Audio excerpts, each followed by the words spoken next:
Good afternoon, sir.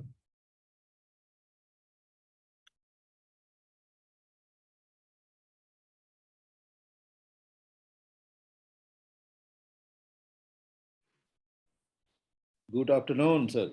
Indrajit ji, namaskar. Afternoon, sir. How are you, sir? Sat Sri Akal, I'm fine after a long time. Huh? Yes, that's right. Good to see you again. Same here. Good afternoon, Abraham, sir. How are you? Very fine, sir. Am I audible? You're audible, sir. Good Thank afternoon, you, sir. General Cycle, sir. Good to see you. Same here. Good to see you. Yes, sir. Pleasure. नमस्कार sir, नमस्कार शगल साहब। नमस्कार, कैसे हैं आप? बस दुआ है आपकी। देखिए कितना जल्दी फिर भेंट हो गई आपसे। कल मुलाकात हुई थी जी, कल IISc में मुलाकात हुई। आज फिर देखिए फिर हम लोग इस फोरम पर मिल गए। So nice. Good afternoon, book His Excellency बड़ा impressive है। Gurbuchi, sir. How are you? Hi, nice seeing you. Same Good here, sir. morning. How are you? How are you doing? Everything is fine here. Thank you. How are you doing, Things gentlemen? are good, sir. Very good. Mr. Sharma, nice seeing you. Good afternoon, How Sharma, are you sir. doing? How are you, sir? Good. sir, good. I'm happy to be here and to be a part of this discussion, and thank you for doing that. It's very important. It's always a pleasure, sir. Everybody, namaskar.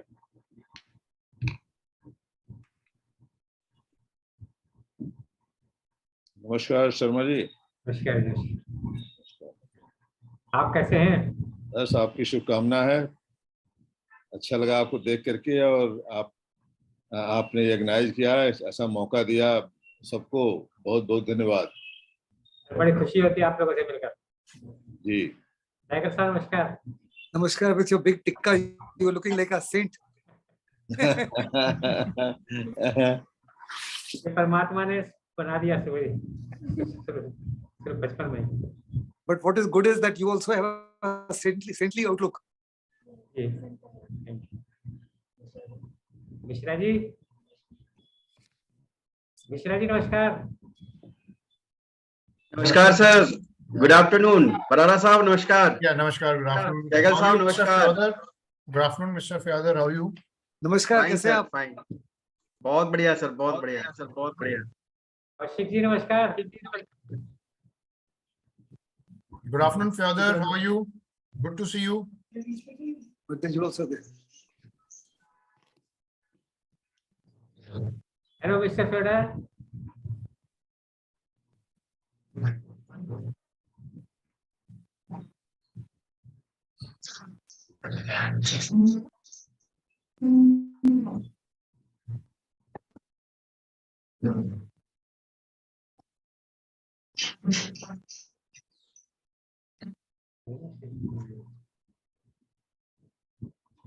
बोले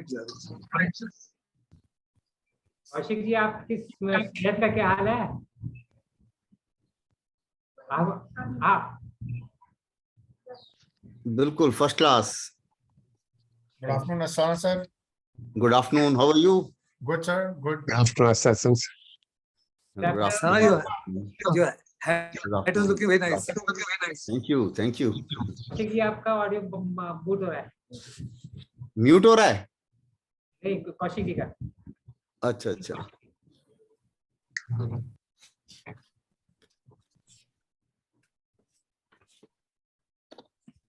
अब चालू है? जी नमस्कार। नमस्कार sir, कैसे? आशीर्वाद है आपका। प्रभु सब प्रभु कृपा है। आपका ऑडियो कट रहा है।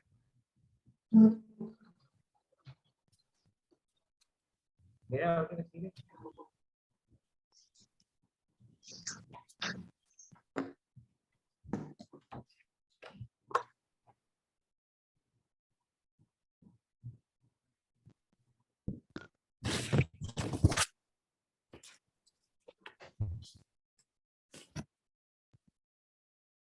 Hello mister Fyodor. Mister फ्योडर।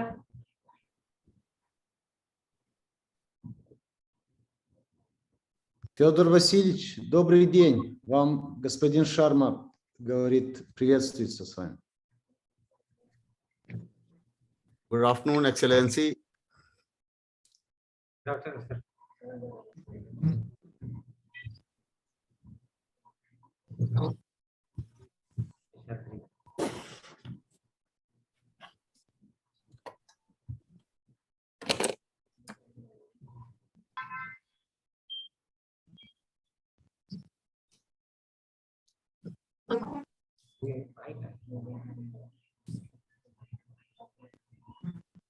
Pandey ji, welcome. Attend Pandey ji.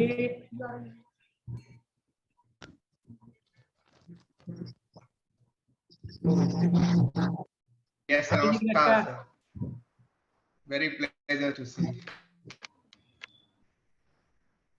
Good afternoon, everyone. Good afternoon, Dr. Sharma, Colonel Indrajit. I'm sorry, there's a problem with my video because I'm traveling. It's a pleasure to be joining here. So good afternoon, General Sharma, Malik sir. Barara sir, can you hear me? I can hear you. Perfect. Loud and clear. Dubai से Mrs सीमा उपाध्याय जी भी join की हुई हैं। Okay, Seema ji, तो good ये afternoon. ये हमारे जानकार हैं। एक्चुअली इनको भी पर्यावरण से बहुत ज्यादा लगाव है। एक्चुअली आज ही बात हुई थी, तो ये बहुत इंटरेस्टेड थी। मैं डॉक्टर सीमा उपाध्याय हूँ और मेरी पीएचडी IITR की ही है, लखनऊ की। सो मेरा पीएचडी वर्क ही उसमें था and then I did post doctorate and long teaching. So 25 years of teaching in India and Dubai. Great. Yeah. And I write articles also, many articles. Great. There is a magazine called Biotech Express. उसकी मैं chief editor भी हूँ, so उसमें काफी लिखना होता रहता है. Great. So I just came to know this program, so I wanted to attend it. It's a pleasure that you have joined us, and the work what you have done is really wonderful, man. सीमा जी मिले आप doctor Arvind Sharma ji, जो कि executive president हैं IOED के, तो आपसे separate मैं उनकी बात करा दूंगा, ठीक है, शाम को। और नितिन सर से भी बात करा दूंगा। जी जी, thank you.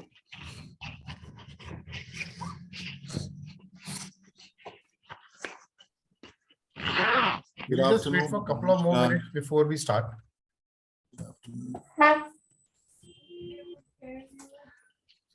And I'll request everybody to switch on the camera because I can take a snapshot, because later on when people leave, then it's very difficult to get everybody together. So that will be really great. So if you can switch on the camera for a minute, and so that we do the Kodak movement, and it will be really wonderful. Colonel Indrajit, my apologies. As I mentioned to you, I have a No problem problem, with sir. the camera. I heard you there, sir.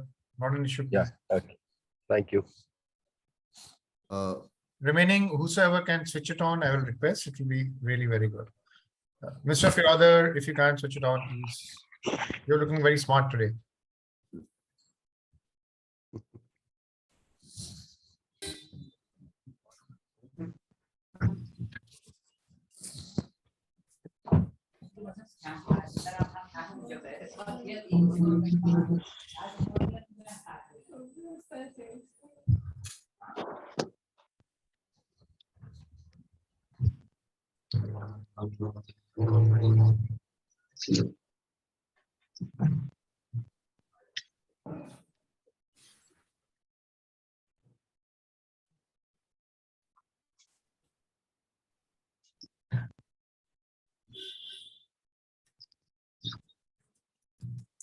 I think I'll start the proceedings and remaining can join. So good afternoon, everyone. Good morning. So whichever time zone, good evening to all of you. To join this conference on climate justice, a very pertinent topic. And why we have chosen that topic, the insights and the vision from His Excellency Shril Garbachi, we got a cue and we have been really working very hard with him on the climate change aspects as part of the IOED. And the way the climate change has done a terrible damage to today's children and their descendants, to millions of already vulnerable people all over the world. We are seeing, the climate justice, which is requiring preventing that harm to happen, making up as far as possible to overcome that harm. That makes mitigation, adaptation, and compensation to the climate change, what's happening. So mitigation is basically curbing the global temperature rises. What we're already seeing, we're seeing the global temperatures going up phenomenally, and this year was the worst of it. And it's all about cutting out the greenhouse gases. It's a whole shift to plant-based eating, away from flying, is a part of the mitigation. And also, we are really in a kind of times of trouble where we are looking in to how to change the dynamics of the future so that we can give the future to the children, which is much safer and much healthy environment to stay. And today only there was a global climate change strike across Asia, Africa, Europe, in a call for reparation for those worst affected by climate breakdown. And this is, in fact, just coming before 6 years before the COP27, the climate summit, which is there. And it's the impetus is very high.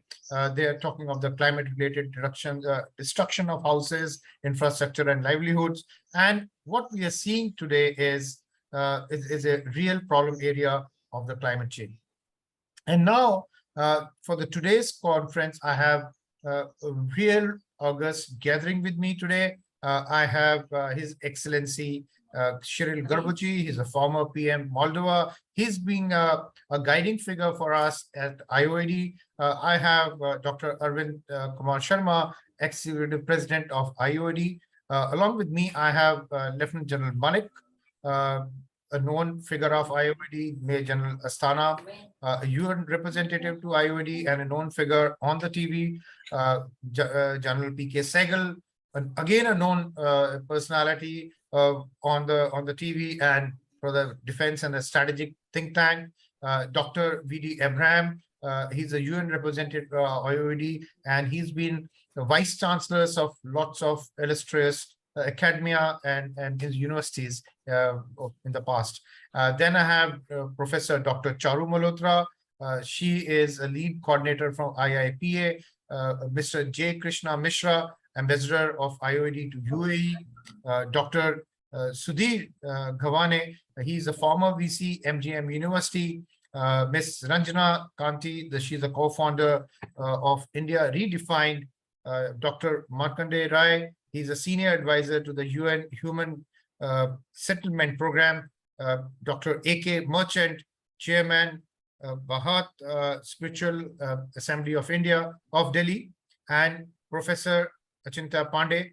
He's the AKG Engineering College, Ghaziabad. I think what a panel which I have for the discussions couldn't be more than what I could ask for. Such a big think tanks into working into these areas and talking about this topic. So before I give to each one of you, I'll show a small video to set the context of social justice so that we all are on the same platform. Just showing you a video. Can you see the video, please? And can you hear the voice? One out of every 8 people in the world is hungry and undernourished. Rising global temperatures will make it harder for everyone to have access to enough nutritious food, and those who are already poor and vulnerable will be most affected. The global challenges of hunger, the light has gone everywhere, no? Climate justice are closely linked. The right kind of food helps build our immunity to disease and keeps us healthy. Without a balanced and nutritious diet and clean water, children can't develop fully, affecting the rest of their lives and the lives of their children. Climate change makes hunger and undernutrition worse in many different ways. Changes to the global climate can be sudden, like storms, or gradual, like sea level rise. Either way, vulnerable people are put at a greater risk of being hungry and malnourished. For many families, the rains haven't come when expected these last few years, and the hungry season is getting longer. Families struggle to find enough nutritious food. Women, who make up the majority of small-scale farmers, find it even harder to balance childcare, household duties, and farming. Droughts, floods, and unpredictable weather frequently force poor families to sell their livestock or other valuable goods to get by, leaving them even worse off. With poor harvests and smaller herds, less food is available and food prices are higher. It gets harder for families to afford nutritious food, and leaves people with even less to spend on education and healthcare. And without enough nutritious food, families go hungry and have less energy to fight diseases and infections such as malaria, cholera, and HIV. Everyone has to focus on keeping the family going. But it doesn't have to be like this. By placing people and human rights at the heart of our efforts, we can find solutions that are better suited to people's real needs. We must ensure that people have a say in decisions that affect their lives. Promote farming techniques that produce a good harvest in a changing climate. Strengthen human rights, land rights, and access to resources for both women and men. Harness technology to spread knowledge and help manage risks associated with our changing climate. The global response to hunger, nutrition, and climate justice must be based on a clear understanding of the rights and the reality of the lives of the people most affected, both now and in the future. Local knowledge and local actions can achieve food and nutrition security in the face of rapid and unpredictable changes to our climate. So this is more of climate justice we are looking in, and this is where we are going to have a discussion from my august panelists who are going to be talking of the different aspects of climate justice. Let me just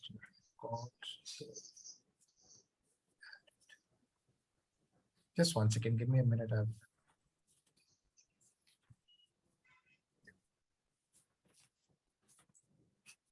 I have the control button, so lots of things happening parallelly.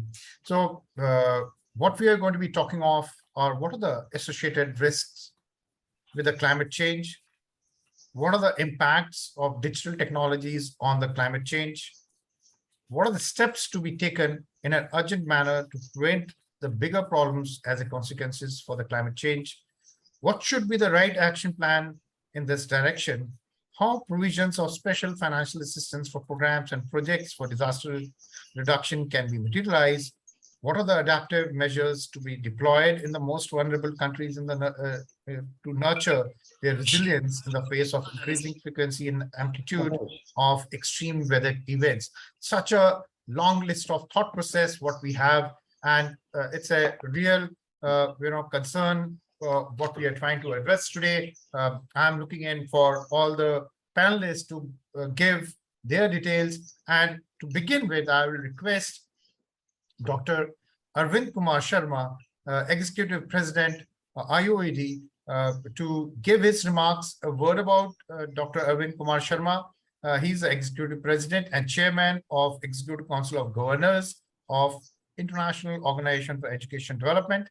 He was awarded honorary doctorate on international diplomacy from Lagos University, International Royal Academy of United Nations, and Academy of Universal Global Peace. He has been nominated for Nobel Peace Award 2019 by United Nations World Rehabilitation Organization, UNWRO. He has been awarded Knight of Science International Medal for 2019 by the Center of Military History Geography of Republic of Moldova on 17th of June 2019. He has been awarded 2016-2017 GLITA Award, Global Lifetime Achievement Award by the Public Opinion International of East Africa, and awarded with Academic Merit of the Year 2018 by the International University at Miami, USA on 25th December 2018. What an illustrious career, sir, and what a background you have. It's really a honor and a privilege to have you here, and I will request you for a few words from your side.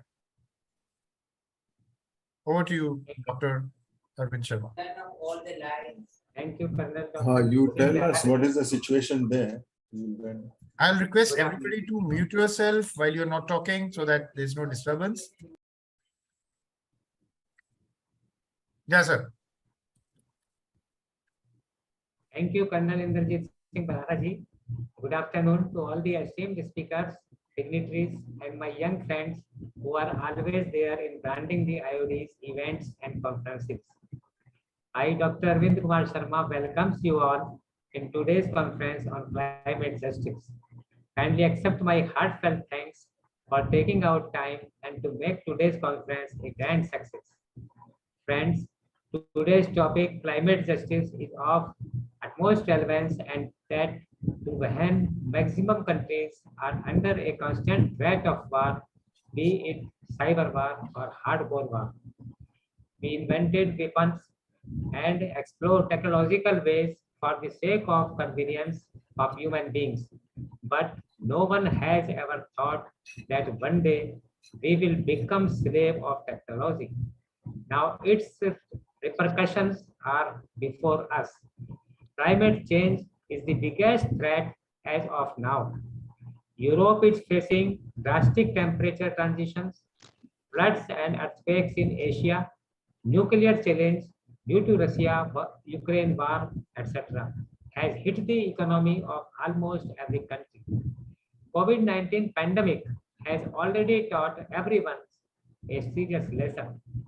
We need to shift from dark souls to walk souls.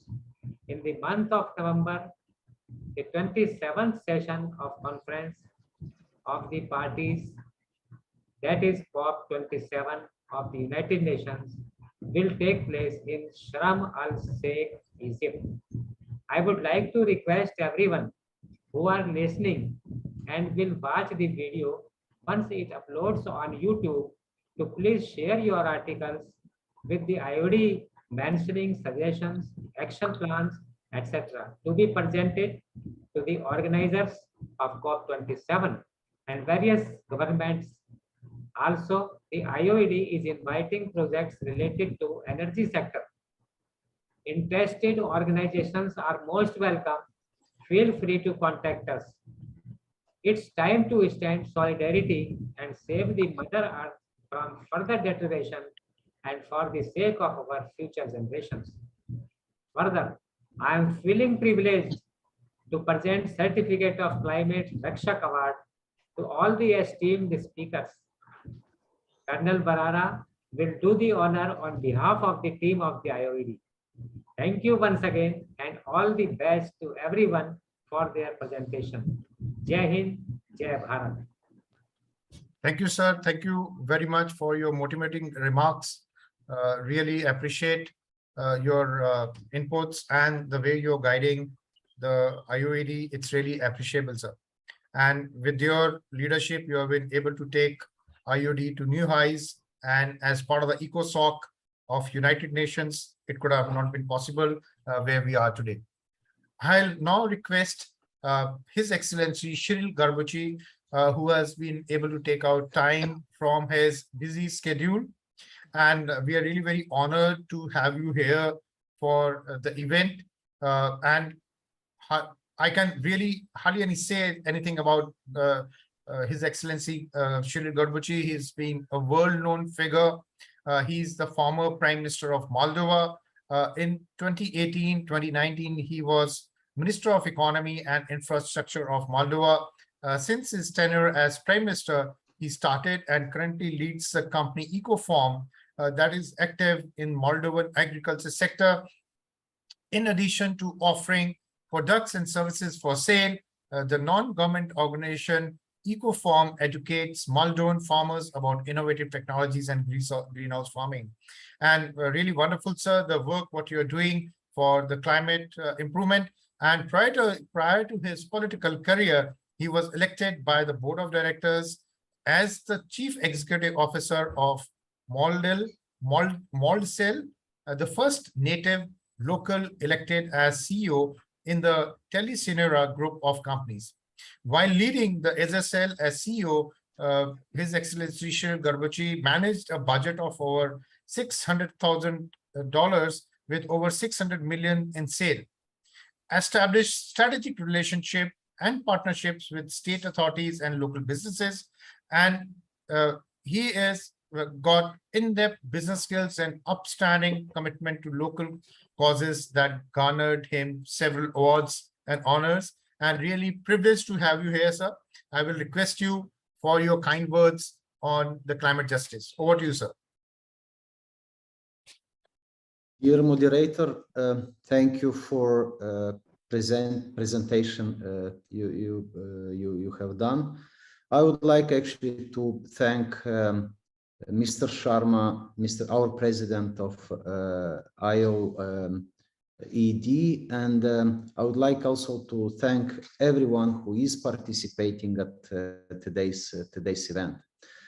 It is a very important topic and very important discussion that we have today, and this is especially because now the world is actually concentrated more on the geopolitical events that are happening in the world, and namely the war in Ukraine. And that's normal, but at the same time, I'm very personal. I'm very worried about the drama that is happening in Ukraine.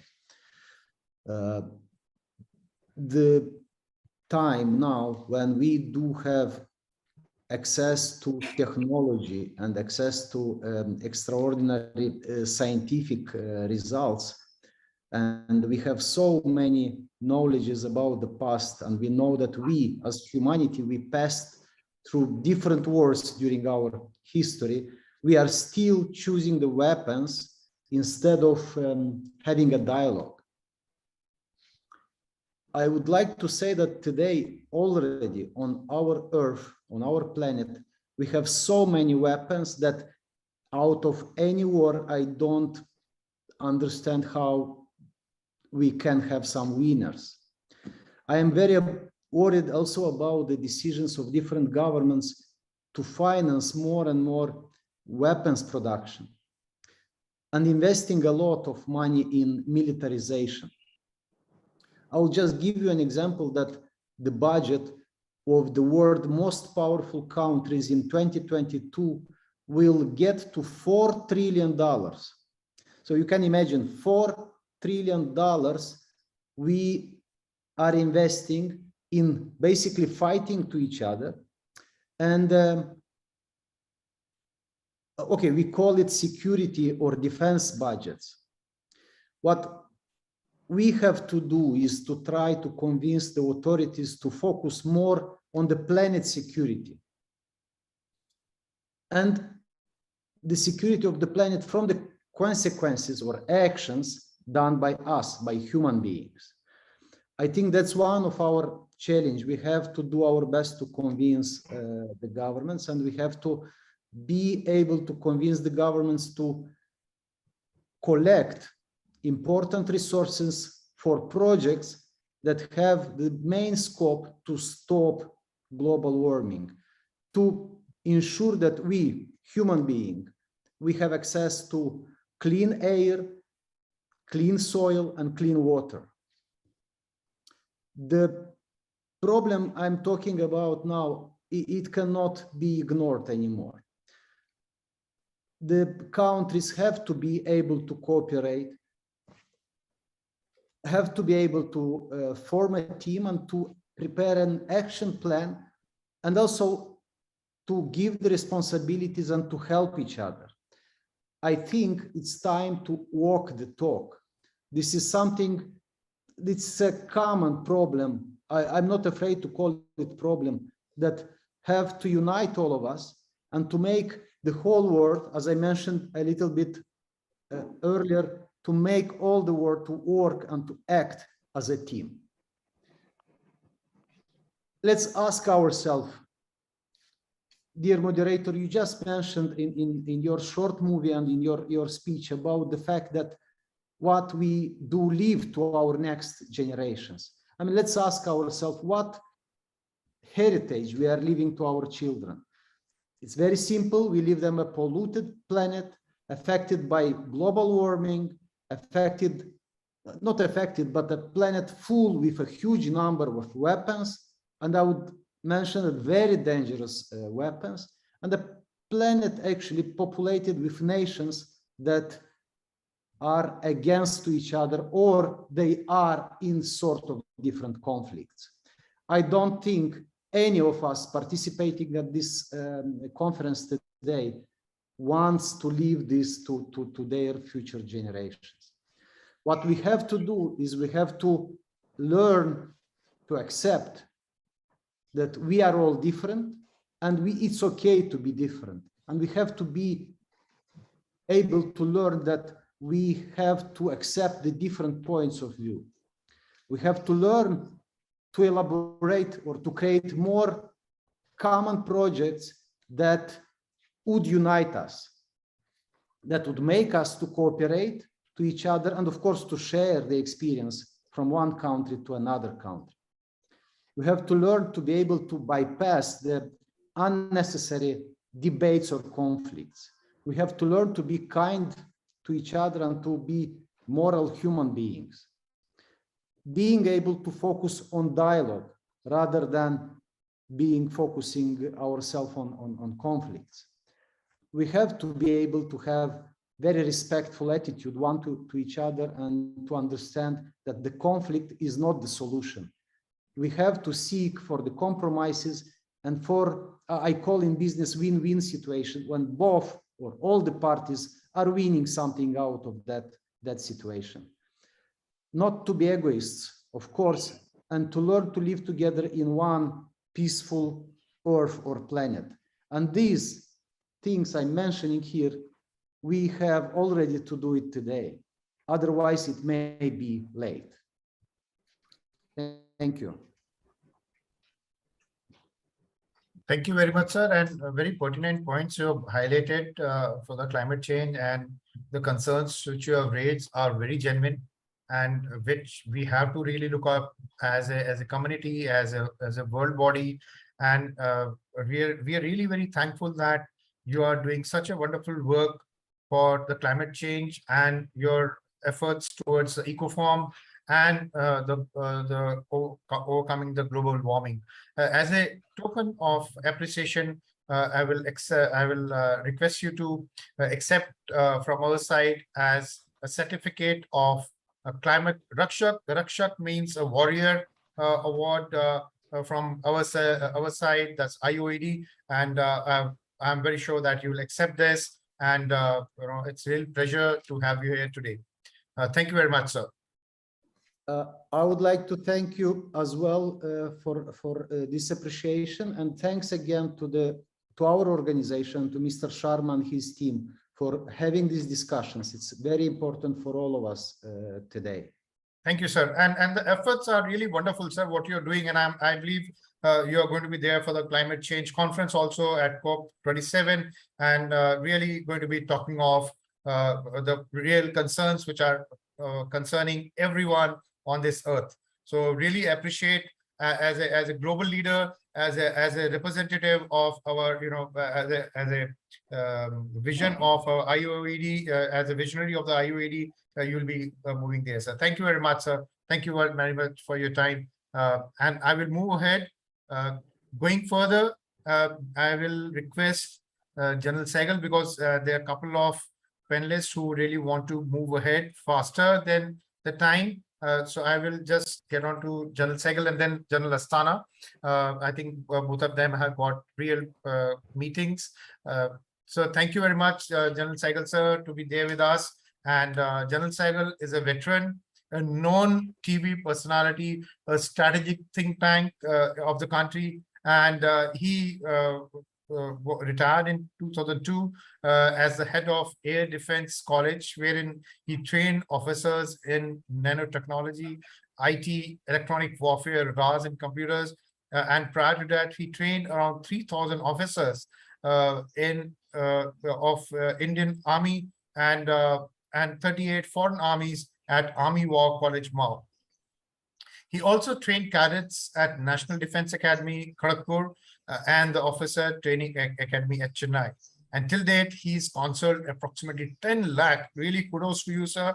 Real big salute to you of of children of school, colleges, and universities on issues on critical relevance to them.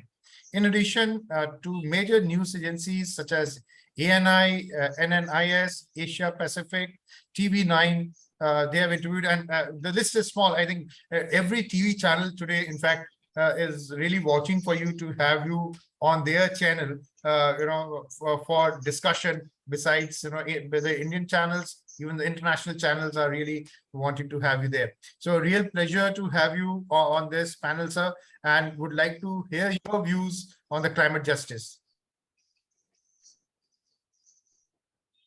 Over to you, General Saigal, sir. Honorable Dr. Arvind Sharma, His Excellency Cheryl Kaburisi, and other esteemed panelists. It's a privilege to be participating in an event that is of exceptional relevance for survival of humankind. Climate change and consequently climate justice have become huge existential problems for entire humankind. The planet that we reverently address as Mother Earth is dying because of extreme environmental denudation.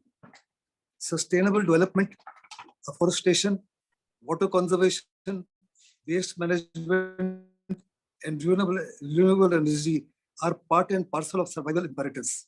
The above imperatives notwithstanding, solutions to these have largely remained intractable thus far. Sir, the world today is in a state of flux. At one end of the spectrum, mankind is looking with awe and optimism beyond the edges of the universe, beyond space, beyond time, while at the other end, humanity is increasingly cagey and worried at the possibility of a tragic destruction of the planet and life thereon. We humans have caused so much agony to the planet that it can no longer cope with continuing stress loss of time. This would require huge accommodations between nations and diverse faiths therein. Globalization, multiculturalism, modern day connectivity, and alert media will have to be major catalysts to prevent an impending catastrophe. United Nations, though defunct, too would need to move in urgently and very strongly for the sake of humankind. The state of apparent well-being that was felt in some parts of the world till recently, such as the United States, Western Europe, and China, has turned out to be illusory. It is just that the full effect of havoc being caused in the Middle East, Africa, Latin America, and Asia had not yet affected them to the extent that it had affected the economically weaker countries of Asia, Africa, and Latin America. Between March and May this year, Delhi experienced 5 heat waves with record-breaking temperatures reaching up to 49.2 degrees Celsius, leading to devastating socio-economic and public health impacts. Other cities in several countries were also hit badly. Low-lying coastal cities such as Bangkok, Houston, Venice, that face coastal flooding are highly likely to face more frequent and more devastating flooding due to rise of sea level and storm surges. Several other coastal cities that are home to 55% of global population would face a similar fate that would affect 4.2 billion people. By 2050, 1.6 billion people living in 970 cities around the world would be regularly exposed to 3-month average temperatures of 35 degrees centigrade and above. Floods, droughts, heat waves, extreme storms, and wildfires are going from bad to worse, breaking records with alarming frequency.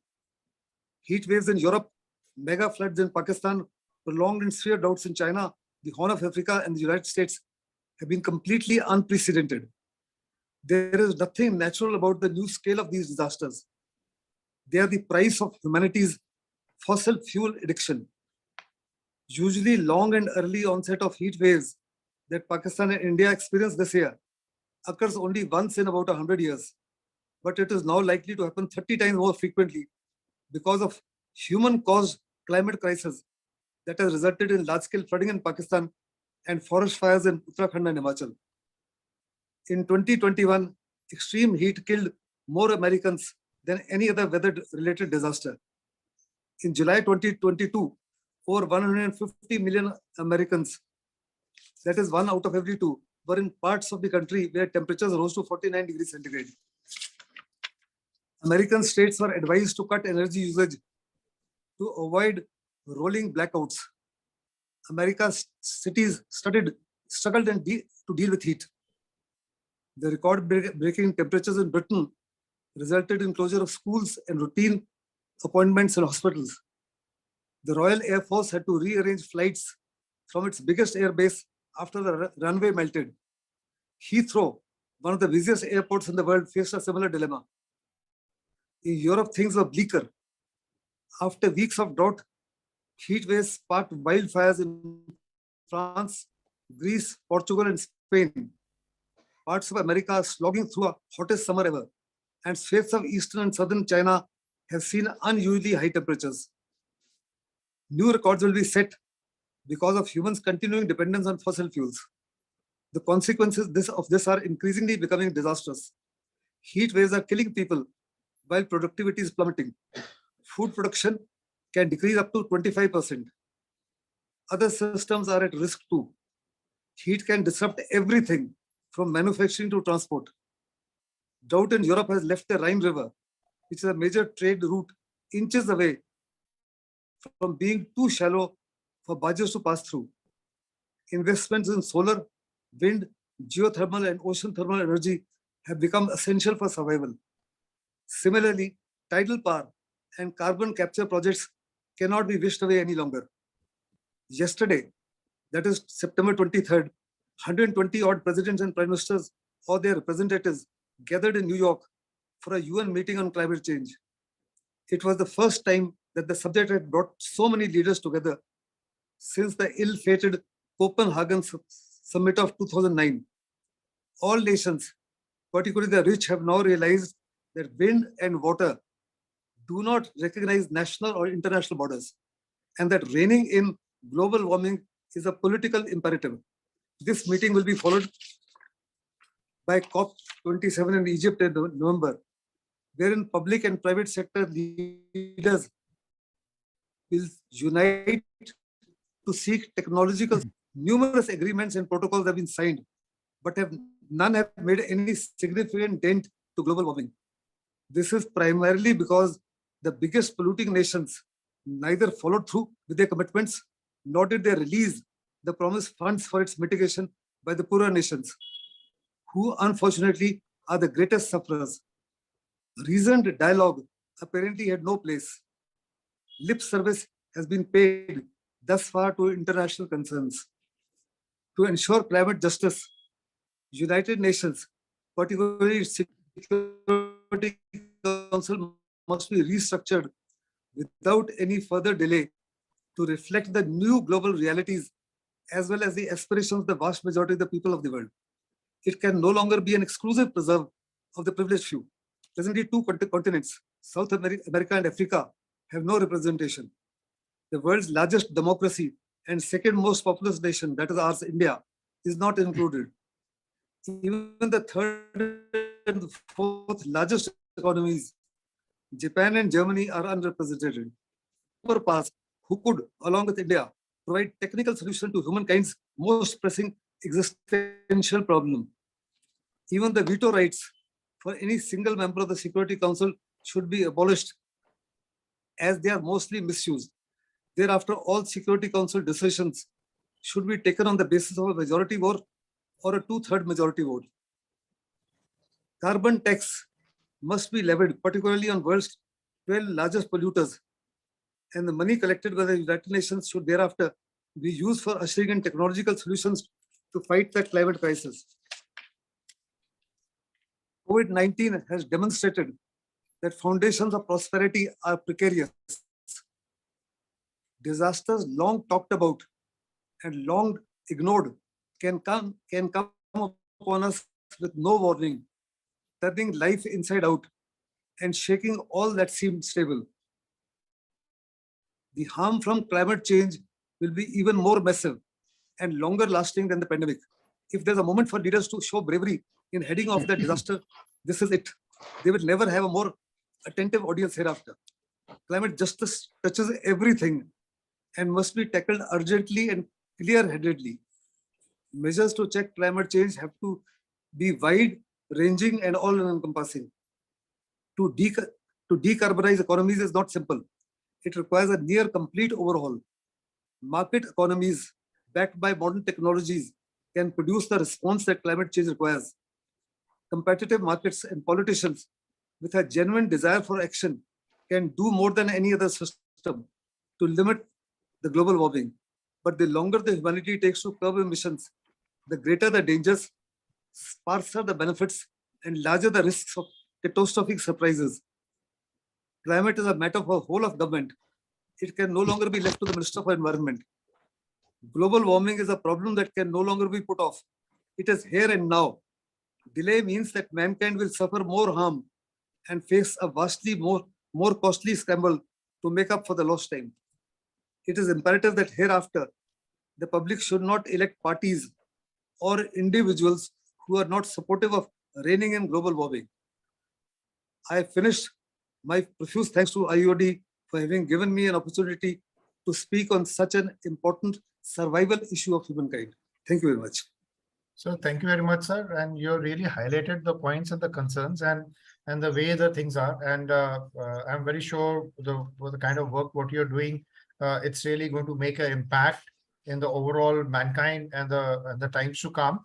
And we are surely going to see lots of things happening as you advised. And as a token of appreciation, sir, I would like to present you with that. Just a second, sir. Just give me a minute. Can you see the screen, sir? So I will like to give you the certificate of Climate Rakshak Award for the work what you're doing towards the climate change and the climate justice. It's a kind of a privilege to hand over to you, sir, and I'm very sure you'll accept it from our side. And thank you very much for your time out of your busy schedule and to make it here. And we are really honored that you attended the seminar, sir. And moving ahead. Thank you very much, IOED.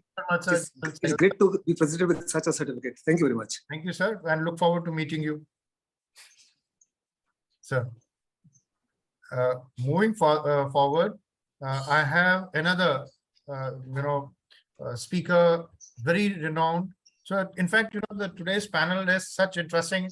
Everyone is so renowned that it's really very difficult to speak about them because whatever we could muster, we have put it. But their achievements, their work are so phenomenal. So much they have done in their careers and for the community and the countries, are really appreciable. General Shashi Asthana, sir, he's a IOED representative in United Headquarters, Vienna, Austria. He's a chief instructor, USI of India, the oldest think tank of India. And he's a globally acknowledged strategic and security analyst, authored more than 400 publications, veteran infantry general with 45 years of experience at national and varied international fields. Former Director General Infantry of Indian Army. He's a TV commentator. You can see him on all the TV channels. He's again a very vouched speaker on strategic issues in the country.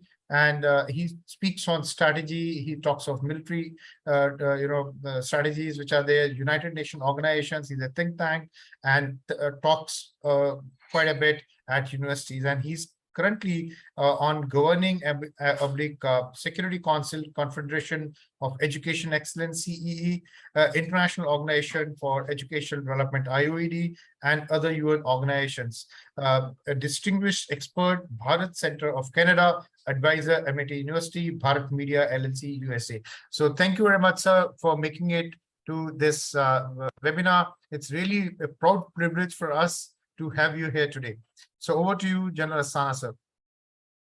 Thank you, Indrajit, for a very, I'm humbled by the introduction. His Excellency Cheryl Gorbachi, Dr. Sharma, friends from IOED, and all the guests. It's always a proud privilege to speak to the forum and share the thoughts and exchange the views which have been so well explained so far. I agree with all the panelists who have spoken before me. I will not repeat any of those things, but just to re-emphasize, it's only one Earth. There can't be an alternative to Earth. And the climate, air, water, all these are global commons. And therefore, we need to preserve it. The climatic catastrophe is mocking the world and reminding us, the examples have been covered by both the panelists earlier, and it is mocking the world to say that we haven't done enough, whether it is from COP21 to COP26, whatever we have promised we haven't done, and therefore a fair amount of soul searching is required, whether it is in terms of actions for climate change or it is for climate justice. And therefore I'll be, in my talk, I will be a little more specific on certain issues which can be done and which we will also request the Excellency to take it on when he goes for the climate change meeting that is on COP27. Now, firstly, there is a perception gap between the developed world and developing world. Although the countries which have high population density like India, Bangladesh, Chad, Pakistan, they are one of those polluted countries. There is no doubt about it. But the amount of per capita pollution which is being done by every single American is 8 times more than every single Indian. Now, that is the average. The two largest polluters are USA and China in the world. And therefore, there is a fair amount of gap. The second gap is that the developed countries have been able to provide wherewithals to their people already, whereas the developing countries are still yet to provide at least one bulb per family. So therefore, there is a clash between the energy security and the need for energy security, as well as need for energy preservance and cooler energy. Now, if you need that kind of energy, the problem is that either you should have the money to buy it or you should have the technology. So therefore, there is a responsibility for the largest polluters and the developed world to help out financially as well as technologically. Now, there in both cases, you are finding a problem. The world was supposed to, after 2015, they were supposed to be giving $1 trillion to the developing world, and that much money was supposed to be generated for fighting the climate change. Unfortunately, nothing like that happened. When it came to technology, there is a need to share technology to bring down the global warming. And there again, there is a climate politics. Now, when the climate politics took over, the issue was that, okay, I have my patent and therefore why should I share it? And if I have to share it, then I must get money. So now both ways, the developing countries will find a solution, because if he has to give that bulb to the last village and the last man, then he will burn coal. So, and despite, let me also tell you, despite, as Indians, I can very comfortably say that despite all the stubble burning and all the burning of coal, we are still producing 1/8 of the pollutants as compared to any average developing world country. And the largest, even Qatar is an example of that. So therefore, we need to resolve this, because unless we help out, as I said, Earth is only one, and so is the climate, and so is the air. Now you pollute the air and expect the other guy not to do it, and expect the other guy not to even provide the basics to his people, I think that's an unfair one. So I think we need to do a lot on that. The second issue is that we have to look at clean energy, and therefore India, along with many countries, has launched Solar Alliance, International Solar Alliance. Now the logic is that we must have, the theme is that it is one sun, one earth, and one grid. And the logic is that at some point of the time, some portion of the earth is under sun, and therefore that energy can be tapped, provided the entire world gets together and put the solar panels in a manner that entire energy of the sun is utilized, and therefore we will get clean energy.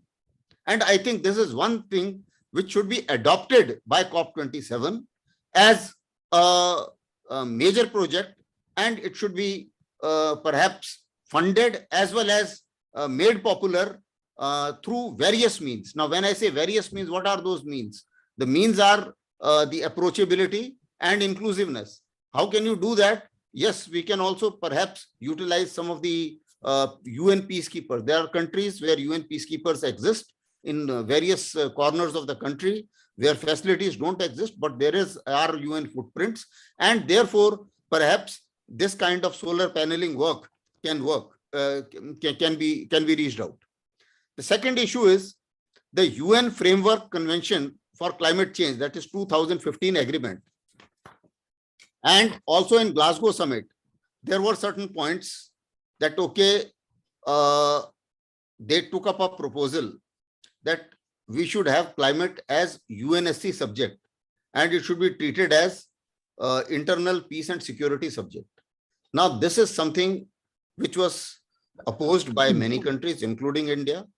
And the reason is very simple, which I must explain, because so many people, even on the international channels, do ask me as to why India is against it. Now, the reason is very simple. If you have climate change as a subject of UNGA, the entire world has got one vote. So therefore, everybody is represented and everybody has a say. UNSC, everybody is not represented. So therefore, a serious subject like climate change, how can it be a UNSC subject? Secondly, we have seen UNSC enough now. It has become a playing ground for P5. So with P5 having a veto power, how can you give a subject like such sensitive subject like climate to people who have actually arrived at nothing common, whether it came to Ukrainian war or whether it comes to intrusion or invasion of Iraq. In all these cases, UNSC was sidelined and P5 members took their own decision, and UNSC could not pass any resolution for the simple reason because it is structured accordingly. And P5 members have veto, something which General Sehgal was also trying to point out. So therefore, India couldn't have allowed it to go ahead and become a part of international peacekeeping or peace and security subject. So it should remain as a UNGA matter. Next issue is that the developed nation earlier promised 1 trillion, and thereafter, as per Glasgow summit, it was that by 2030, it will be 1.3 trillion every year. I hope everybody meets that commitment. And I think in COP27, we must remind that this is what you have not done, and this is what needs to be done. The third issue is the National Determined Contributing Targets, that is NDC. It's also called as NDC. Now, these were supposed to be submitted by all the countries. Let alone implementing it, most of the countries have not even submitted it. I think in COP27, we must take up this recommendation that everybody who has not submitted, he must submit it. I am given to understand that there is a IPCC report, which is an intergovernmental panel on carbon inequality, and that still says the report is out. I think the 6th edition of the report is out, and there is no change. It still says that the developed countries are polluting maximum and are not helping out the developing world. So therefore, this issue needs to be addressed on priority. The next issue is, which is a little happy news, I would say, that the per unit cost of clean energy is reducing. Hopefully, when the technology was not being transferred to the extent that everybody should be successful or should be satisfied, people have started innovating, and there have been a lot of innovations.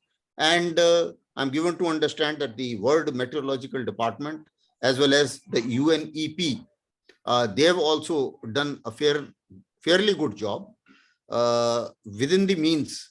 But then again, as I said, that all these UN agencies have to work within the framework of United Nations, which is funded by the major countries and the developed world.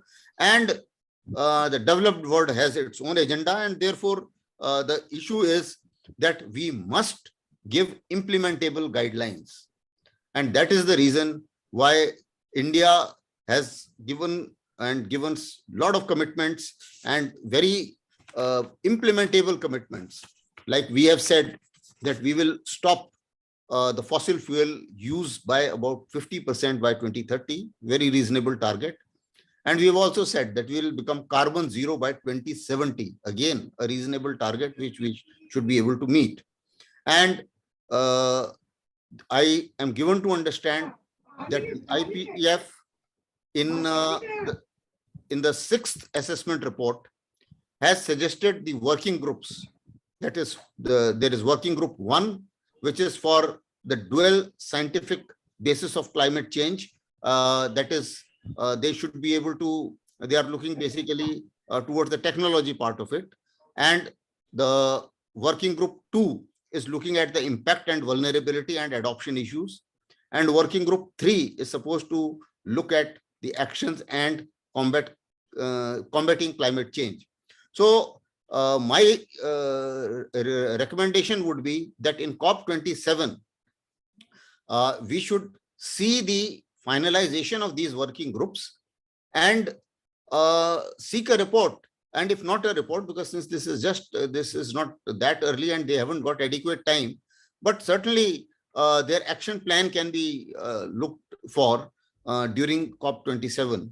And we should thereby hope that perhaps all the things which we have tried to place it in the form of various policies in United Nations, perhaps some of them will see the light of the day. It's a global effort, there is no doubt, and no country by itself can do it. So anyone, irrespective of how powerful is he, by himself cannot, I think, handle this climate change problem. It has to be a solution which has to be called as whole of world approach. As we keep saying, whole of government and whole of nation approach, I think this has to be a whole of world approach. And a whole of world approach only can ensure that the future of humanity is secured and we live in a better environment. Thank you very much. It was a pleasure sharing my thoughts to such an august panel and the forum, and such audience who know this subject much more in detail in various forms and various facets of climate change. Thank you, Indrajit. So thank you very much. And you really point out and you hit the nail on the head that it's a world problem. We just can't do it as a single entity or a country or people. As a whole world has to come together, and very points which you brought out for the COP27, I think I was trying to take down the notes of that, and very pertinent. I think I'll take those points as well from you, because those are the points at the World Forum. They really are very important, and the way you have done the due diligence on the points, I think at a strategic level, at the national level, they really need to be highlighted by the right people who are representing the country. Thank you very much, sir, for your time. And I'll just share the screen. And thank you for accepting our, award for the Certificate for Climate Rakshak Award. To you, sir, I'm very sure you'll accept the same. And we are really very honored that you're on the board of IOED and you're representing us at United Nations at Geneva, and your contribution is really immense. And thank you very much, sir. Thank you. Okay. Okay. Thank you very much. Thank you. In fact, I have time for another one. Thank you, sir. I'm aware that you have a very busy schedule today. Pardon that I will have to leave now. Thank you so much. Thank you, sir. Thank you very much, sir.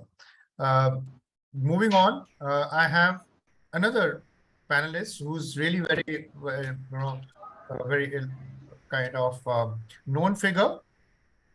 He's Professor Achintya Pandey, and after this, I will get Mr. Merchant on the webinar. So, Mr. Merchant, after this, quickly you can wait. I know that you have also a very busy schedule. Yeah, thanks a lot. Yes, thank you very much. Professor Achintya Pandey, he's an excellent educator, a visionary leader, and has been in the education sector for more than 20 years. And he has delivered many seminars on digital technologies and allied sectors. And he has served many engineering colleges of Uttar Pradesh, India. Currently, he's serving Ajay Garg Engineering College, Ghaziabad, which is one of the prestigious institute of Western UP. He's a recipient of many prestigious awards in the technology sector, and he's a public speaker and good command over many languages. So thank you very much, sir. Thank you for joining the webinar and talking on a very interesting and a very pertinent topic, which is really affecting everyone. Over to you, Mr. Pandya. Thank you, sir. And I am really very, honored to be invited by and I extend my gratitude to one of my favorite students, Dr. Neha, who invite us just like this forum. So I really thank. Okay. As being as a teacher, we have our students, and they are the hopes, they are the future. So protecting the future is the dharma of the present, and we will. In reality, there is just me, you, and someone else. If all of us change, the world has changed.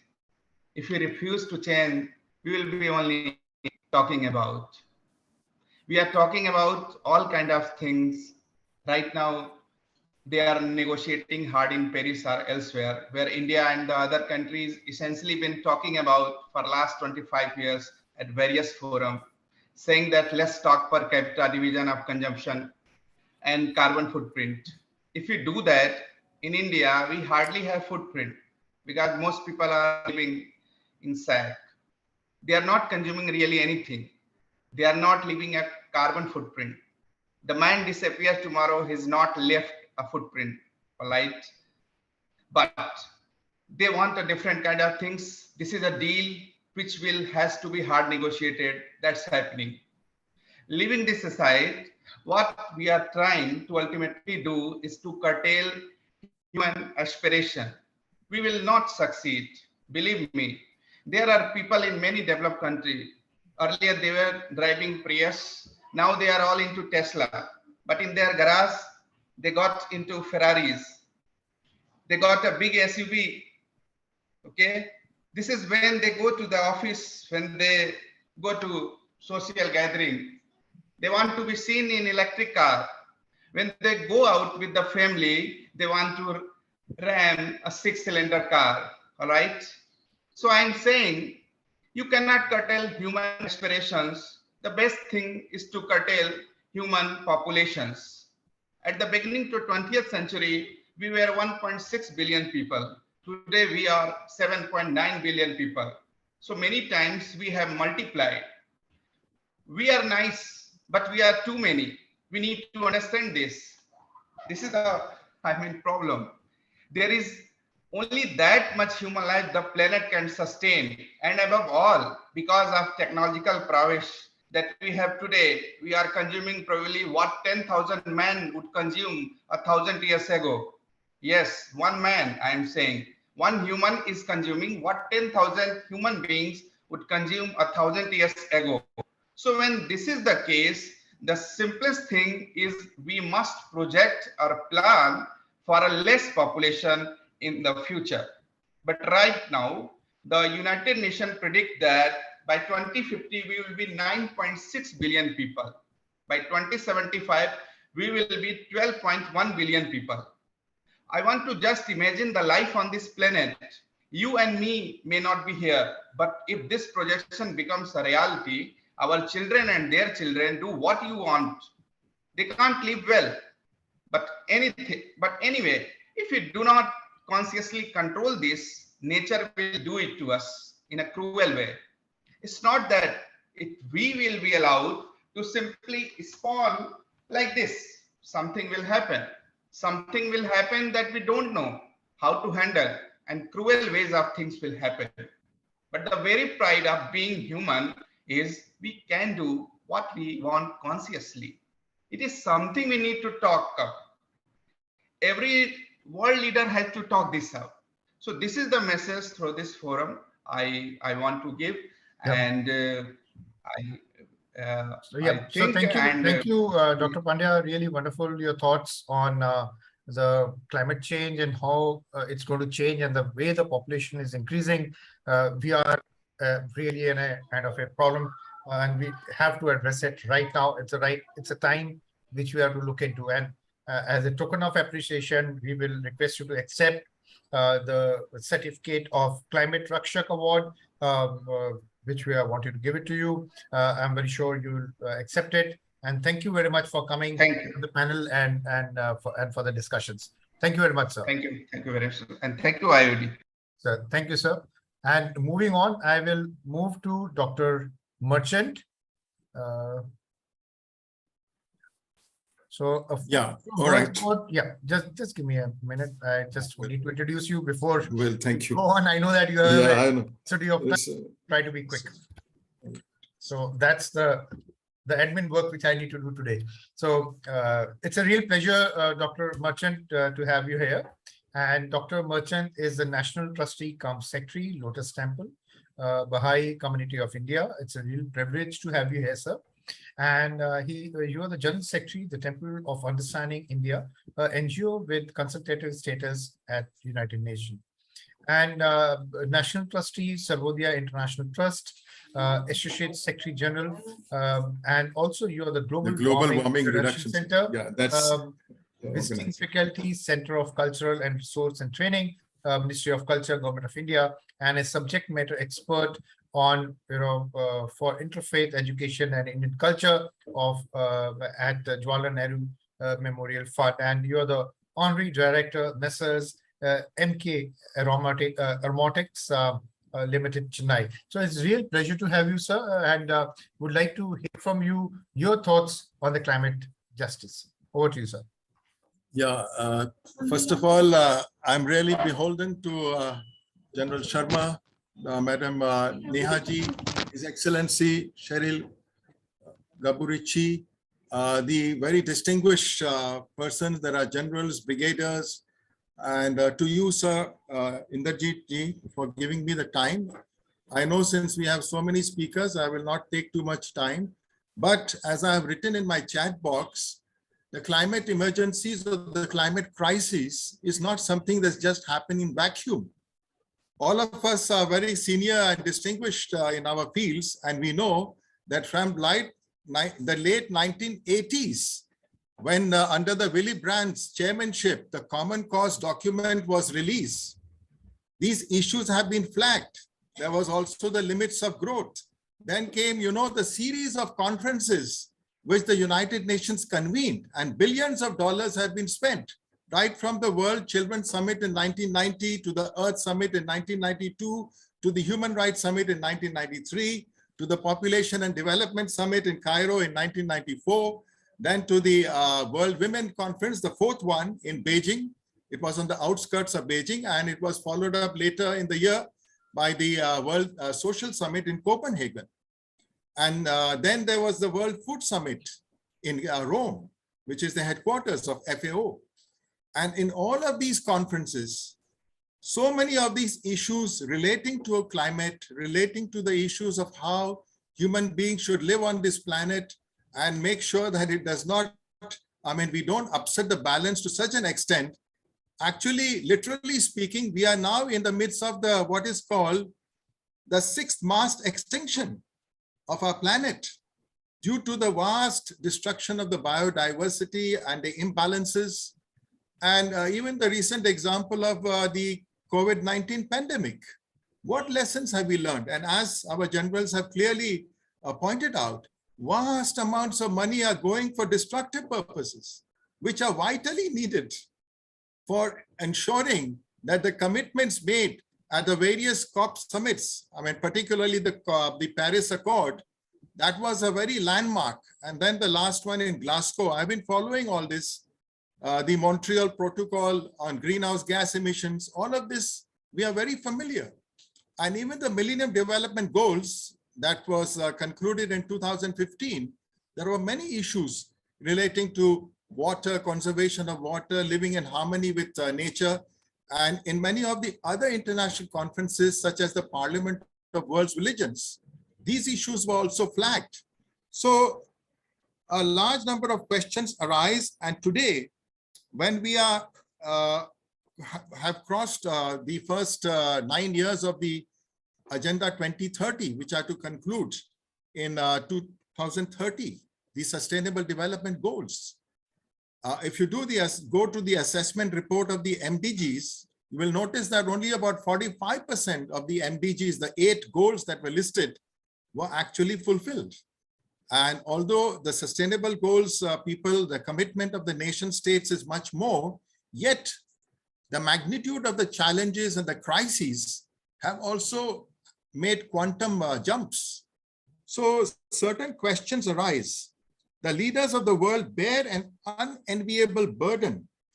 They must provide for the well-being of their citizens in their respective countries, and they must prefer their citizens above themselves. They must be willing to reject outdated models that emphasize self and promote imbalances of power. You know, living in Delhi and attending programs at the India International Center, I listen to some of the most distinguished people, and they tell us that the functioning of the United Nations is really absently in a state where no decisions can be implemented. Right now, the General Assembly is meeting. Nation after nation, representatives are giving their speeches and sharing their concerns, but will any of the decisions or the resolutions that are passed be implemented? So as was pointed out, the veto is a very big stumbling block. So certain questions that arise are the following. What are the elements for our climate emergencies to make the currently deeply dysfunctional planet viable enough for sustainable life? Why are women largely excluded from meaningful decision-making when their participation benefits everyone? How can we stem the tide of growing inequalities? You know, in the beginning of the COVID, certainly millions and millions of people were suddenly out of jobs, and the global economy started contracting. And now there are countries which are already experiencing recession. All this will have a tremendous impact. If the developed countries have promised $1.3 trillion at the Glasgow summit, will they be able to own up? Because past experiences have shown that whenever developed countries make financial commitments, they don't fulfill. They give some excuse or something. And now with the war in Europe, the crisis is only going to get worse. So these are questions that are already there in the minds of ordinary citizens today. So how can we invest in the well-being of the rising generations, giving them every opportunity to walk a path far more meaningful and less treacherous than the one we have tread? So although I'll be raising a lot of questions, but my field is largely as an earth counselor in waste recycling, municipal solid waste, and particularly my focus is that on single-use post-consumer waste plastics being converted back into fuel oil. So there we have seen some countries have also set standards. like Scandinavian countries, they're able to recycle waste. In fact, Sweden is one country which is always short of wastage. They have to import from other countries to keep the machineries running. So waste recycling, reuse, and being utilized in a proper manner would help us to cut down on a number of our necessities. So that is one dimension I'd like to flag in this climate emergency. How well are countries geared up to ensure that all types of waste are properly recycled? And the inequalities is another. I also work in the area where there are slum children who need to be provided education, where there are girls who need to be provided training so that they can get livelihoods. I also work in the area where we do a lot of counseling on domestic violence to be eradicated. So all of these issues are connected to our climate emergencies.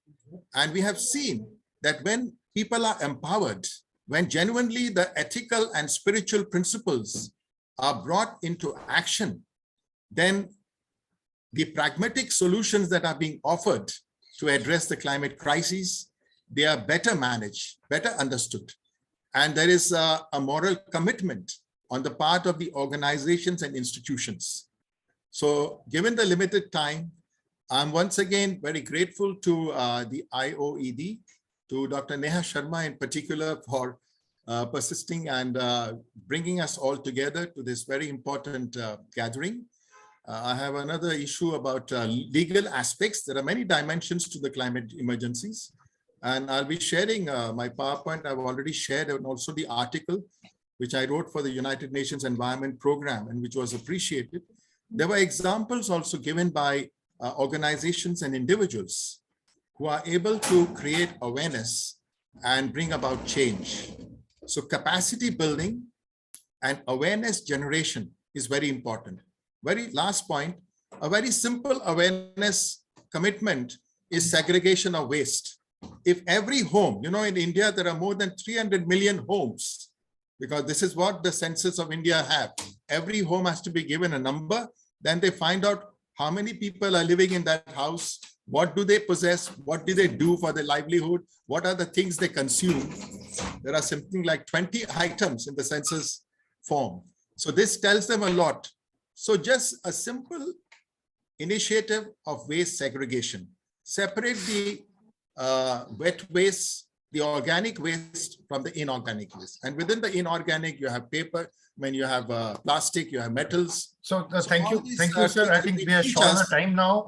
So very grateful to you once again, Shri Inderjit Singh, and I will be connected, but I'm glad that you gave me the chance. And sir, we love that you share those, presentation and the paper. We will also like to make people aware of your work and the kind of work what you're doing for the waste management and especially for the climate change. Thank you very much for your time, sir. I'm aware that you have to go ahead and go for another meeting. As a token of appreciation, sir, from our side, I'll just second, I'll share this. Yeah, Dr. Neha already has these materials, but yeah, just one second. Yeah, this is the wrong one. I'm just taking it out. It's all right. I'd love to meet all of you in person. It's always a pleasure, sir, meeting you. I am taking it wrong every time. Just one second.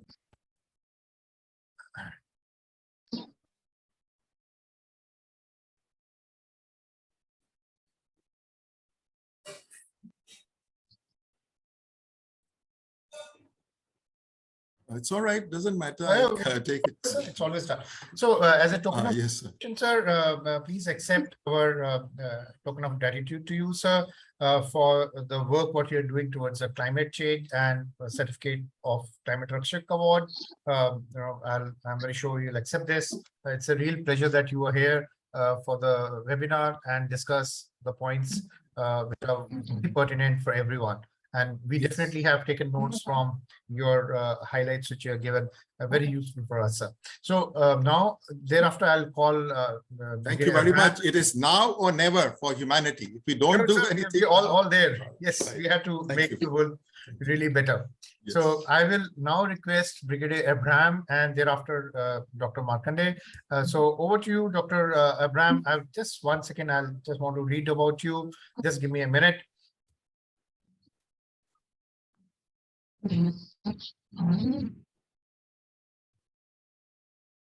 It's a pleasure to have you, sir, today with us.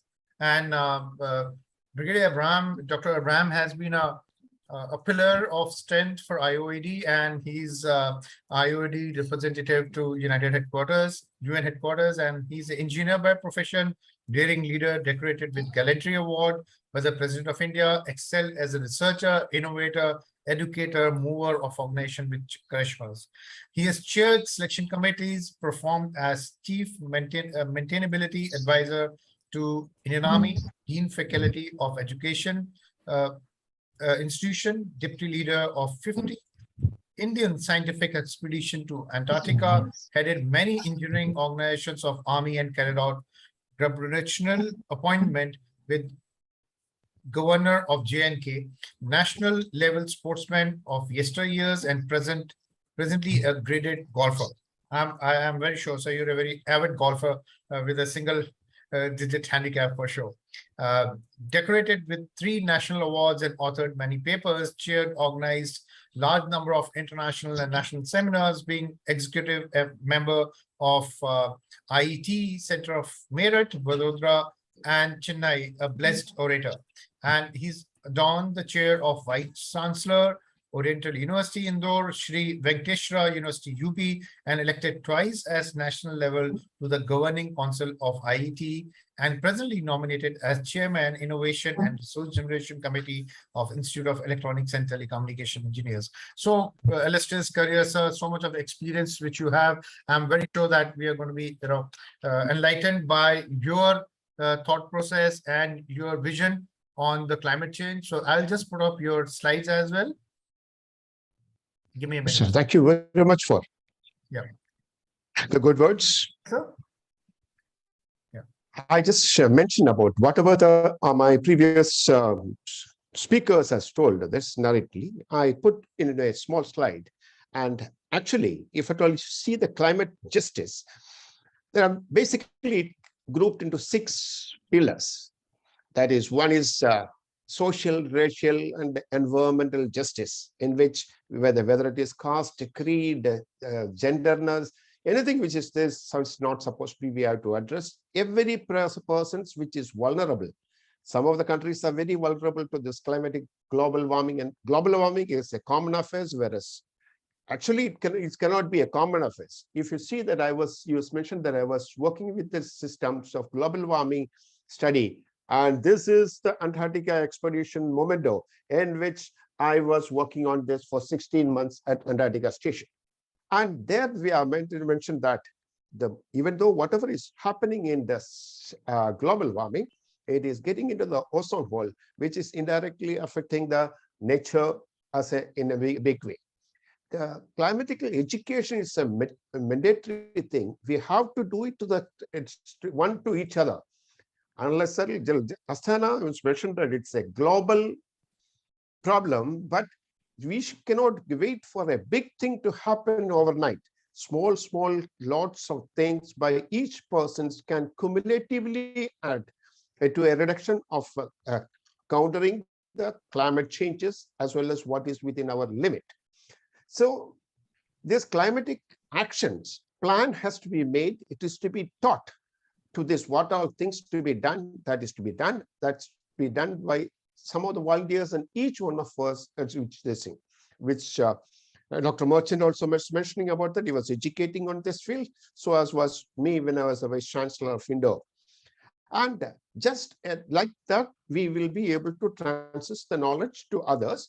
And finally, it is a natural climate solutions, which is this. I'll just touch upon the next slide. Can you move to the next slide, sir? Yes, sir. there are two things which you should be able to see, that the global warming is basically, it is refers to the increased surface warming, and that is basically because of the human induced warming of Earth system. The human activity, that is whether it is industrial revolutions, mainly extracting burning fossil oils, has increased the amount. If you see the amount of temperature rise, if you can say,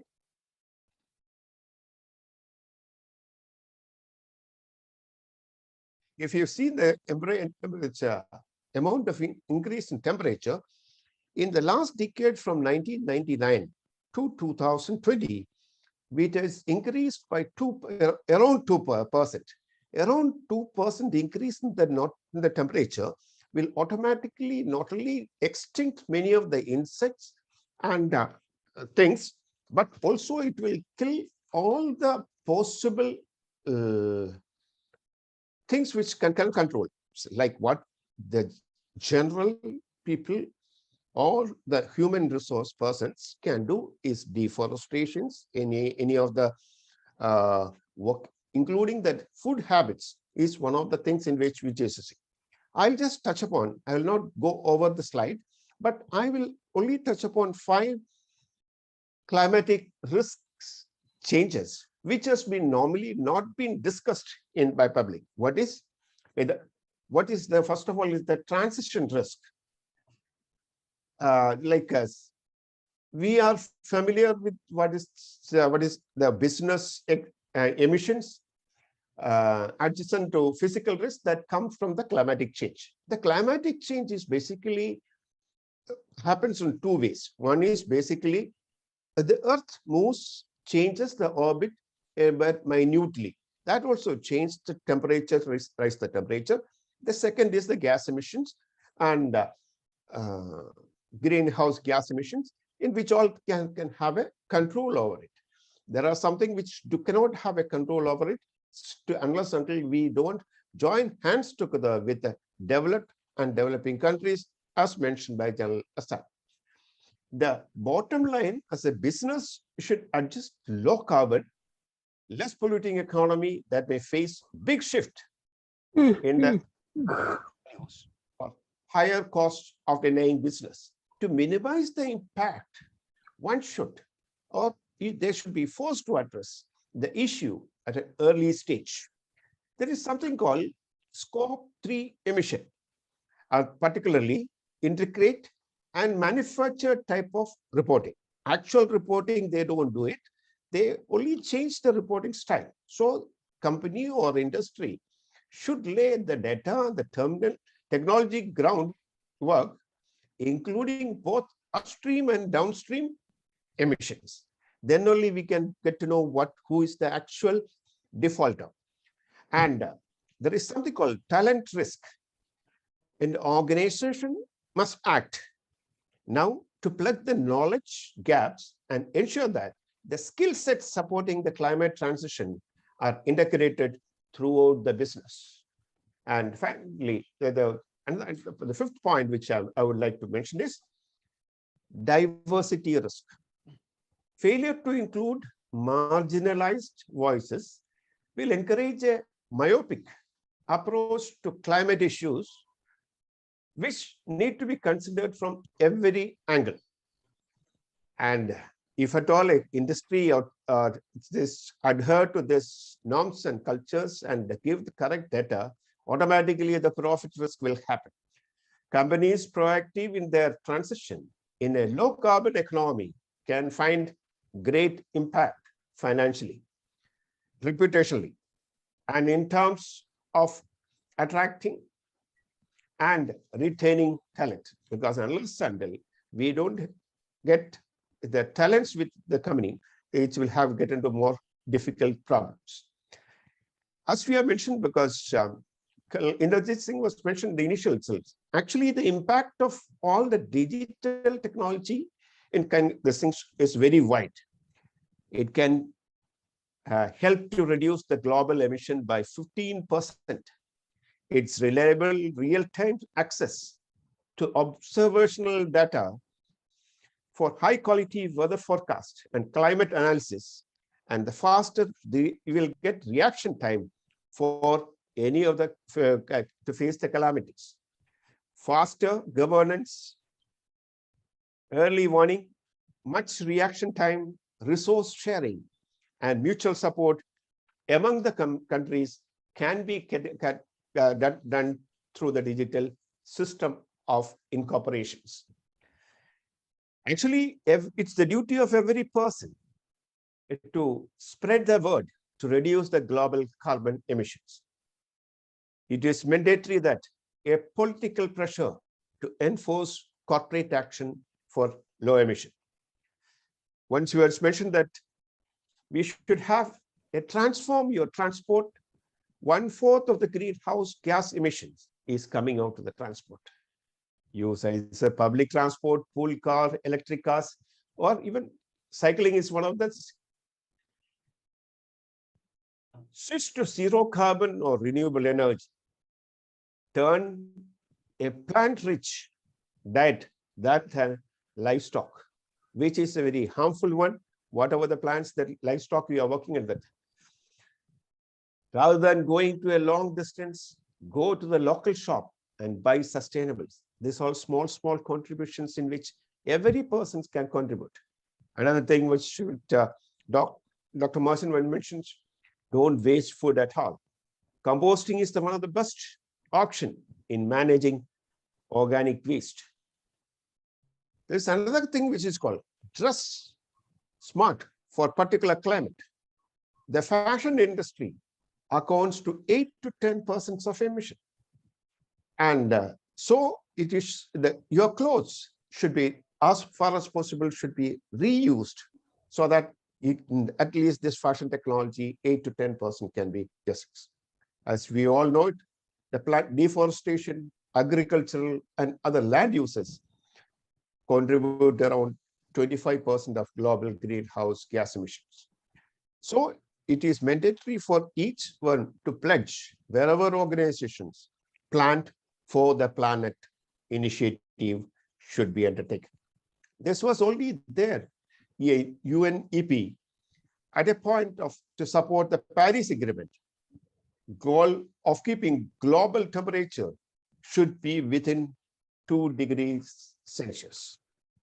In short, I'll just action plan to be taken in one word by the things: emission reduction pathways, public sector decision making, planning and development, climate emergency funding.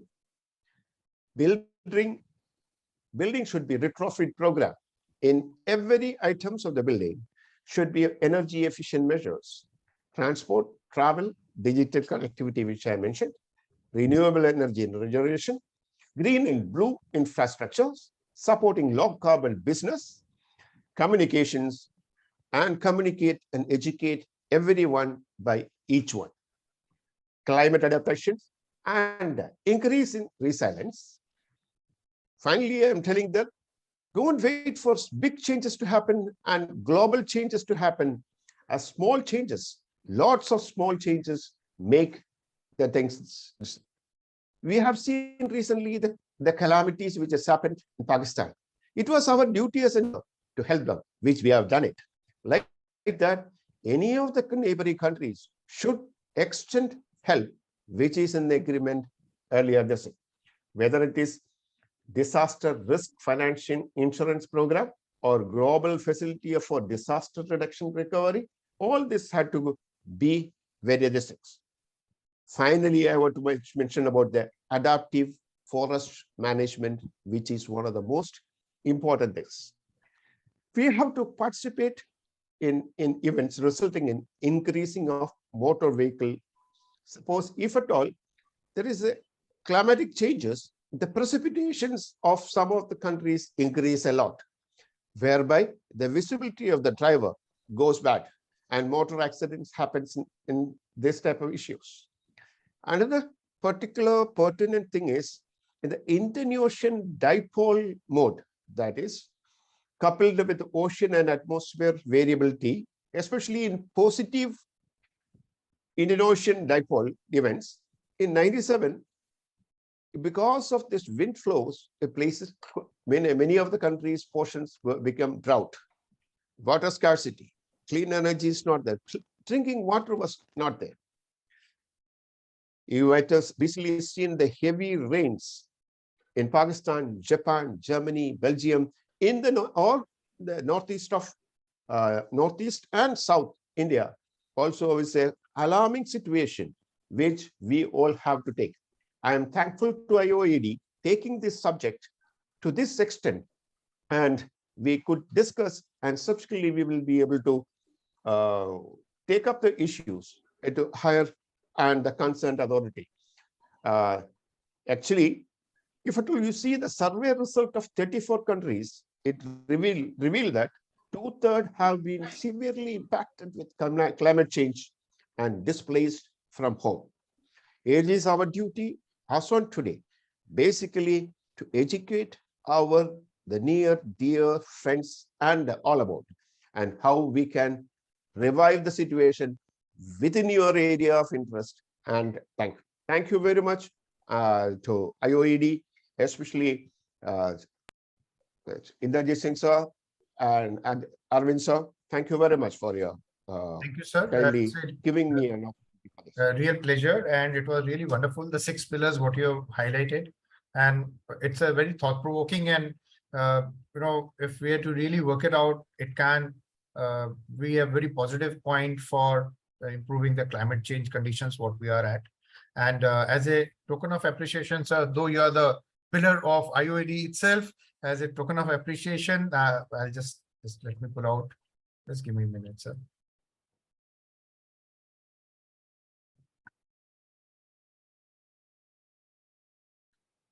We would like to present you with the Climate Rakshak Award for the work what you're doing towards climate change. It's a really privilege that we are having today, that you are here on the platform, and you're a pillar of strength for the IOED.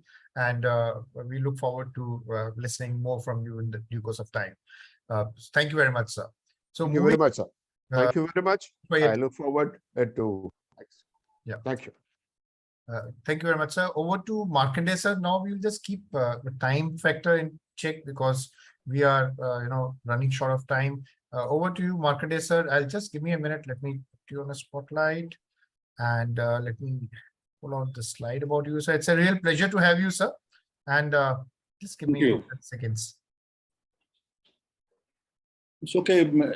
One line is enough. Thank you so much. No, let me do the honor, sir. No need to read the details. Yeah, no, it's a real honor to have you, sir. And you're the senior advisor at United Nations Settlement Program, UN Habitat. It's really privileged to have you here. And you have served as a UN Habitat on various positions in the last 22 years of your service to the United Nations. Recruited in let us cut the time, and let me start. Sure, sir. I think wonderful. I think we'll just jump on to you. It's really have you. We want to listen to you, and we're eager to hear the words from you, sir.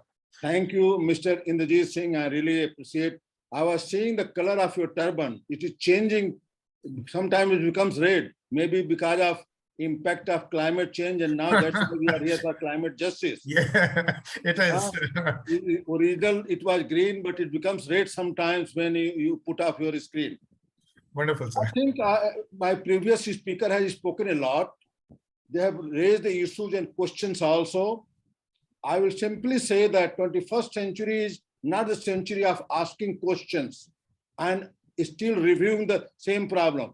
This is the century of action now. And I like what our His Excellency Cyril Garbuchi is, sir. His Excellency Cyril Garbuchi, sir. The former Prime Minister of Republic of Moldova mentioned, act today, otherwise it will be late. That is the situation I want to emphasize, that we have to go solution. If we are the problem, we have to find the solution.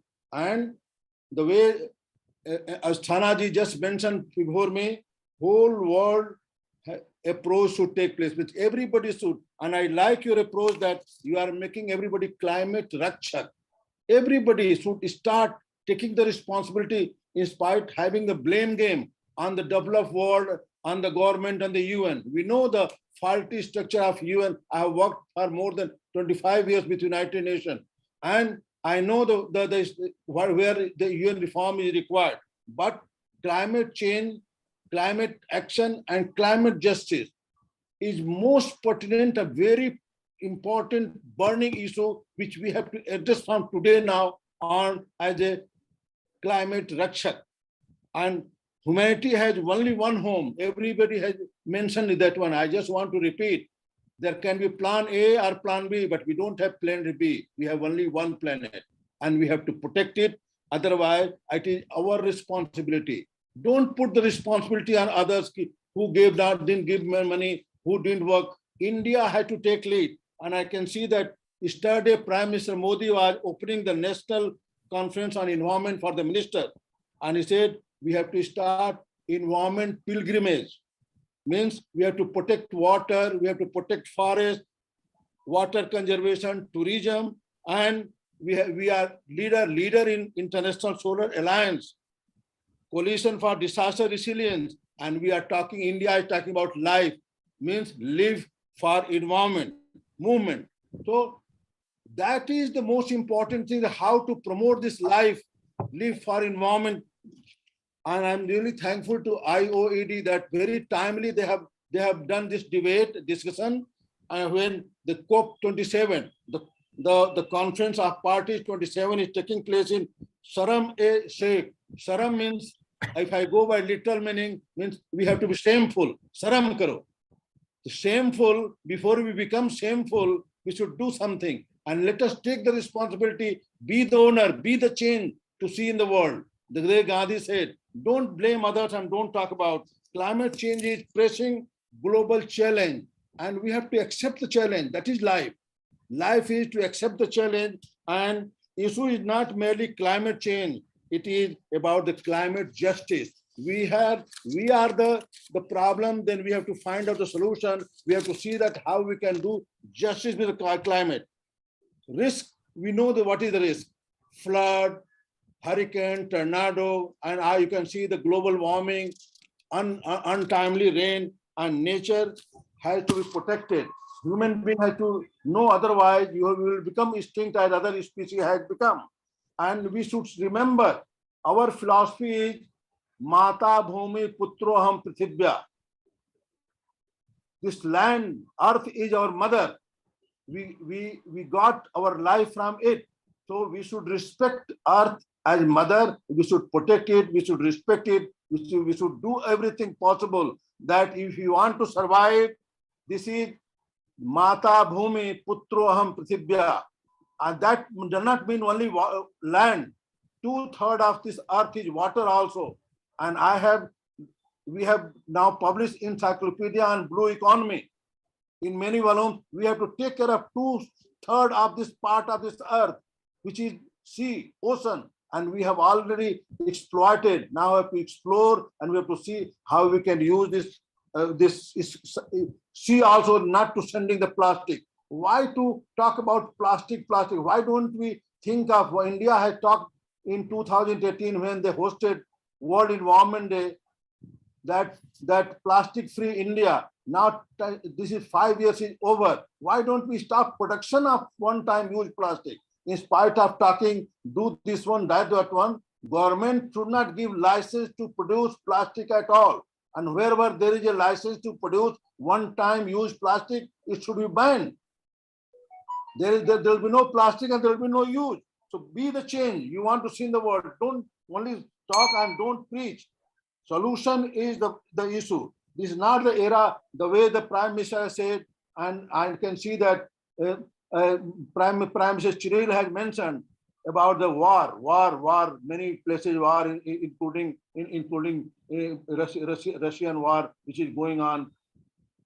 We have to see that how we can stop war. And that is what India is taking lead. This is not the era of war. What message India has given. Now everybody is praising. France Prime President and the American President are requesting India to take lead. So we should talk about Vasudhaiva Kutumbakam.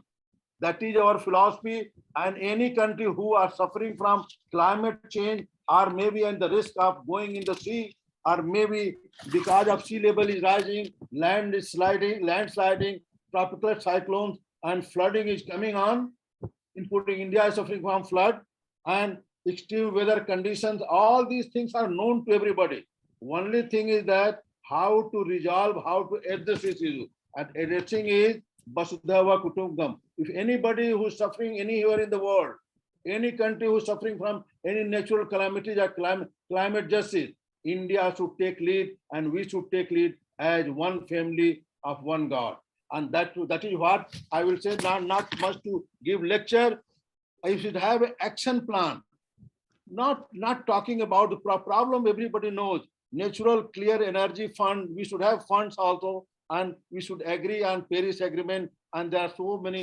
We are leader in Solar Alliance, International Solar Alliance. We should promote that one. India has reaffirmed in Glasgow also that we will have a zero goal by 2070. We should try to achieve, and every citizen of India take the responsibility to help the government to achieve that goal by 2070, and to promote life, also lifestyle for environment. We should see that how we can plant trees, how we can clean our environment, how we can educate our children. And that should be the part of the curriculum. Rather, I am organizing an international conference on Vasudhaiva Kutumbakam, the advancement of human consciousness and peace. And one of the sub-theme is environmental conservation. I invite IOED to join that one in February in Delhi, to support that one. Youth empowerment, another, and value education. All are interlinked. Unless we have the value education, moral character, creative education, all these things will to education. And now IOED is promoting education development. I think education is the solution, and India should take lead to go for moral character, creative education, and how to live in ecology and environment. We are going through the decade of ecological conservation. India should think of action plan, hot action, and everybody, IOED should take lead in that one, to see that how the action plan can be. It should not remain in the self. Rather, everybody should become ambassador of India, 1.4 billion, and then only we will achieve that goal. Thank you so much, and thank you for hearing. Action, action, action is the solution, not the problem. Don't ask why. So thank you very much, sir. Really wonderful thoughts. And you are rightly told, it's time to act, not to just give talks and lectures and do nothing about it. So really wonderful thoughts given by you, sir, and very pertinent points which you covered. But thank you very much for your time and of your busy schedule. And thank you. We'd like to give you as a gratitude for your work towards the climate, a certificate of Climate Rakshak Award to you, sir. I'm very sure you'll accept the same. And it's really a pleasure that you have been always part of the IOED, helping us to grow, leaps and bounds. Thank you very much for your. Thank you, sir. We are together. Yeah. Thank you so much. Thank you very much, sir. Thanks again, once again. And now moving on, I will just move on to the next speaker, Mr. Mishra. Just 1 second, let me put him on. If you can switch on your camera, Mr. Mishra, I'm not able to see you. Yeah. So thank you for your time, Mr. Mishra. It's a real pleasure to have you here. And Mr. Mishra is joining all the way from Dubai, and he's a true climate Rakshak soldier, and he's an ambassador and resident representative of IOED at UAE. He's an educator, visionary leader, and a recipient of many prestigious awards by various governments. And he's a famous poet of Indian origin in Gulf countries. So it's real pleasure. I think when we're off the conference, we'll love to listen to your poems, which will be very interesting, I'm very sure. He has written many stories, Hindi poems, and songs on various occasions as and when invited by embassies of various countries. Recently, he has been honored by the prestigious Hindu Institute Award, Bharat Kavya Piyush Huston, USA of Hindi poem Mera Bharat Varsh. He has visited more than 25 countries till date and has sound knowledge of international diplomacy. He has expertise in the field of solar energy, and his action speaks for himself that he's a true climate rakshak. And it's a real pleasure to have you here with us today. And over to you, sir. Thank you, sir. Honorable Executive President IOED, Dr. Arvind Sharma, Dr. and His Excellency, Mr. Cyril, Colonel Dr. Indrajit Singh Barara, UN representative of IOED, eminent speakers from the dais, ladies and gentlemen, good afternoon here from Dubai. It's very hot outside. We are living here without rain. So the topic is very burning, and most of the eminent speakers have already concluded everything, especially Mr. Markande. So I agree with Mr. Markande that we should have something in action plan rather than talking and talking. I'm humbled and really delighted to be part of this event amidst COVID-19 and Russia-Ukraine war. We really cannot forget about Russia and Ukraine war at this moment. We cannot skip about this, as Markande Saab told us here, that we should not teach, we should not, but we should highlight at least the present scenario, what we are going on. Everybody is looking, everybody is seeing what is going on in the world. The per day emission from the bomb which is exploding in Ukraine, you can imagine how much carbon dioxide is donating to the ozone. Are we really generating oxygen here? No, nobody is generating oxygen. Everybody is creating and donating carbon dioxide. So if we must, we must point out all these issues. Yes, I would not like to, explain many things, but here I would also like to add that the developed country and underdeveloped country, there is a major problem. Their underdeveloped country is actually suffering. Like 28% carbon dioxide is generated by the US. They are emitting US, and followed by China, 13%. But what about Bangladesh? 0.5%. But still, they are facing flood problem. Talk about Pakistan, neighboring country. 1,400 people died in flood. They are emitting only 1% carbon dioxide to the world. What is their fault? No, nothing. But we have to think, why they developed country? They are just selling their technology. They are not thinking about the earth, the life of the earth. They are not thinking about the consequences about the what will happen in future course about the earth. They are simply donate. They are raising fund rather. They are raising fund. One side they are raising fund to give the poor country, and another side they are just killing the people and killing the earth. So it's very, very important. Many things have been included, have been already covered by the eminent speakers over here. So just I would like to, like technical shifting, if I take call, 7.2 billion people these days, smartphones are being used. That means 87% of world population owns a smartphone. 1.7 billion people are using laptop. From the extraction of raw materials to assembly, distribution, transport, and end of life treatment, smartphone contributed to the creation of a staggering 580 million tons of carbon dioxide emission in 2020. Can we imagine creation of oxygen in this situation? Not at all. These all are CO2 donators to the ozone. So time has come, really time has come to take preventive measure to control the situation. India has a huge concern about climate change and its justice. India believes in Vasudhaiv Kutumbakam, as Mr. Markande says. For us, world is a family, and we think wellness of everyone in the world. Our visionary Prime Minister Sri Narendra Modi has kept environment on the top of the agenda. He has repeatedly, right from his first term, spoken of a greener environment at every global platform and has consistently worked toward that goal. To my point of view, IOED must take a place to start a movement of climate change. Let's spread the message on every platform, share the concerns with world and the United Nations. It is our sole responsibility being an international organization.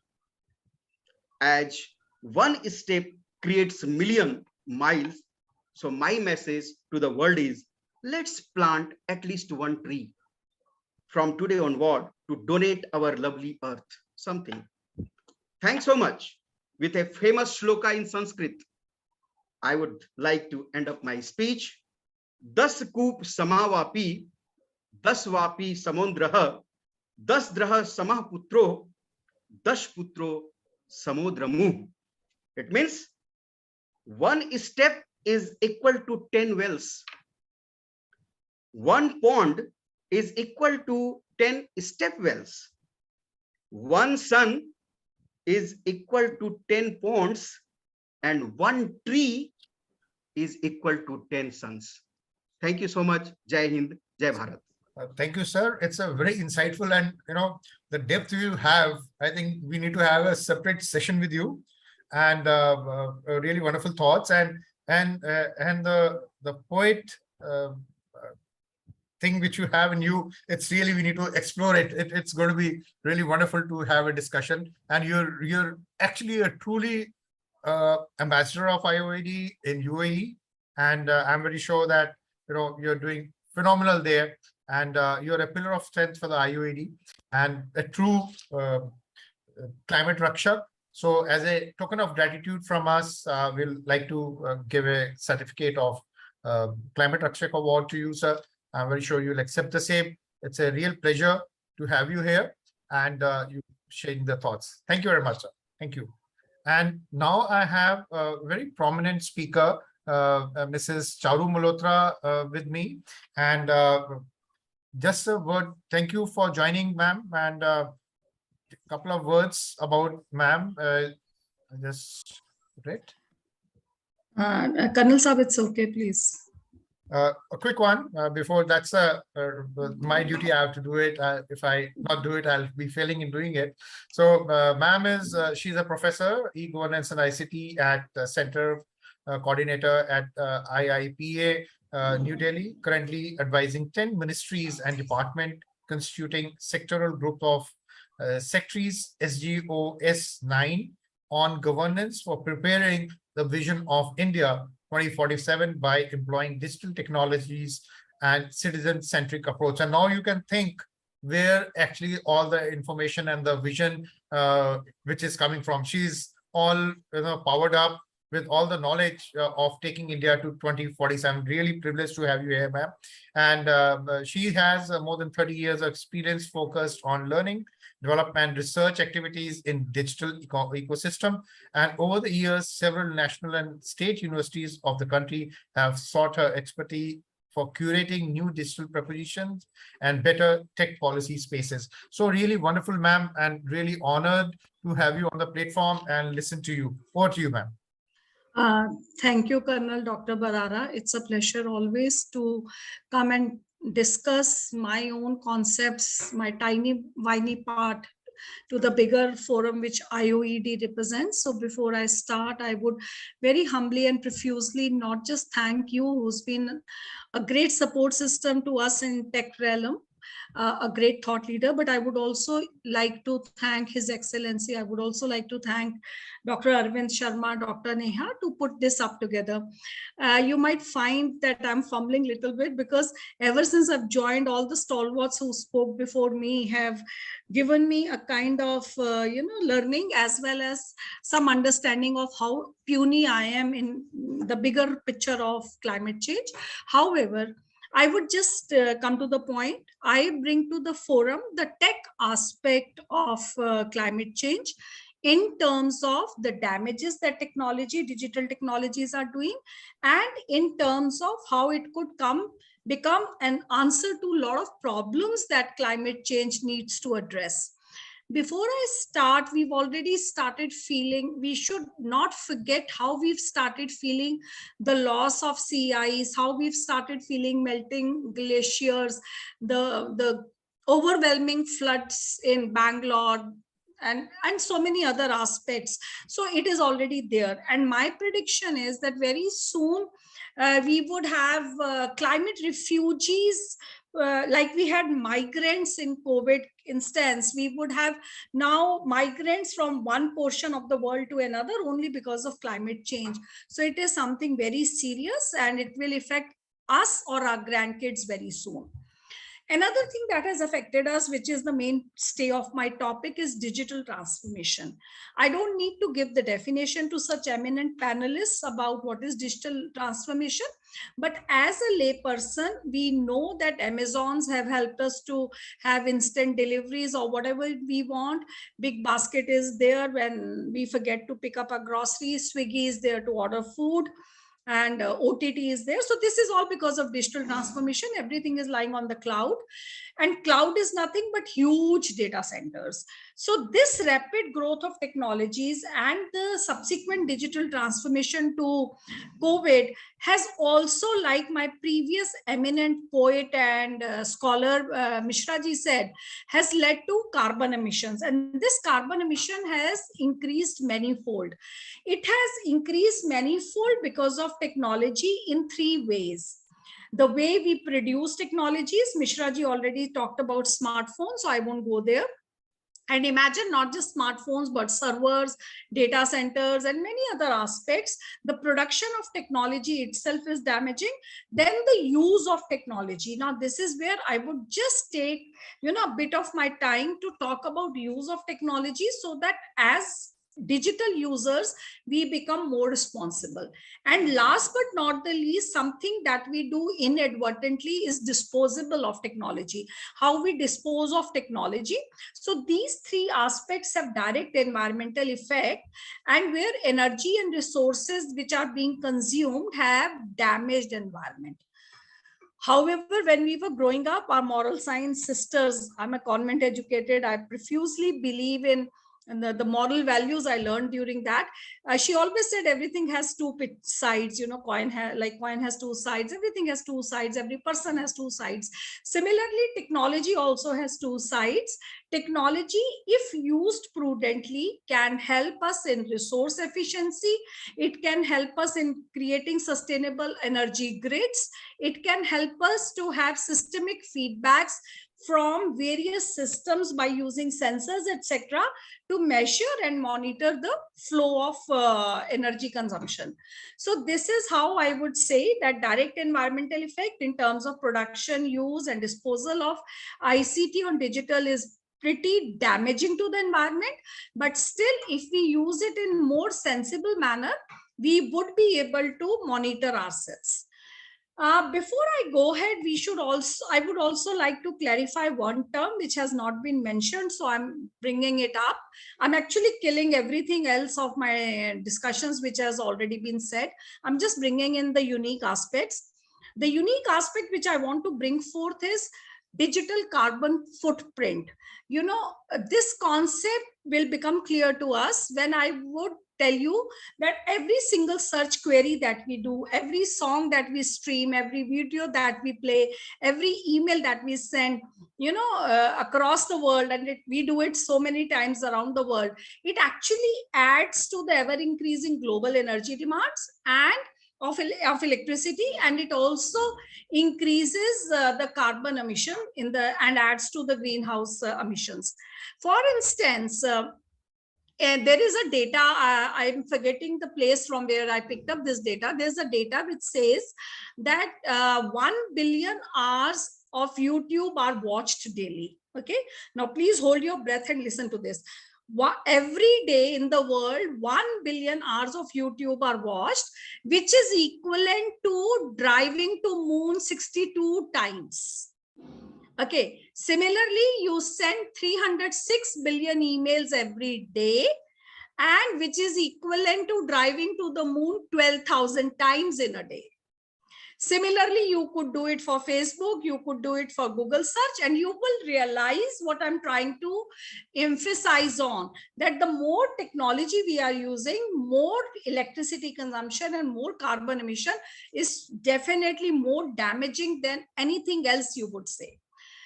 The second part, as I said, that the way we dispose of our electronic gadgets, I don't have to go to a bigger number or a fact sheet like I did for the consumption of technology, but I would just want you to take a pause after this beautiful conference, go back home or wherever we are sitting in our homes, look into your drawers and find out how many discarded mobile sets you have, how many chargers you have, how many old TV sets or those Saregama music sets that are lying in a house, how many iPods are lying, how many your sticks or USB drives are lying.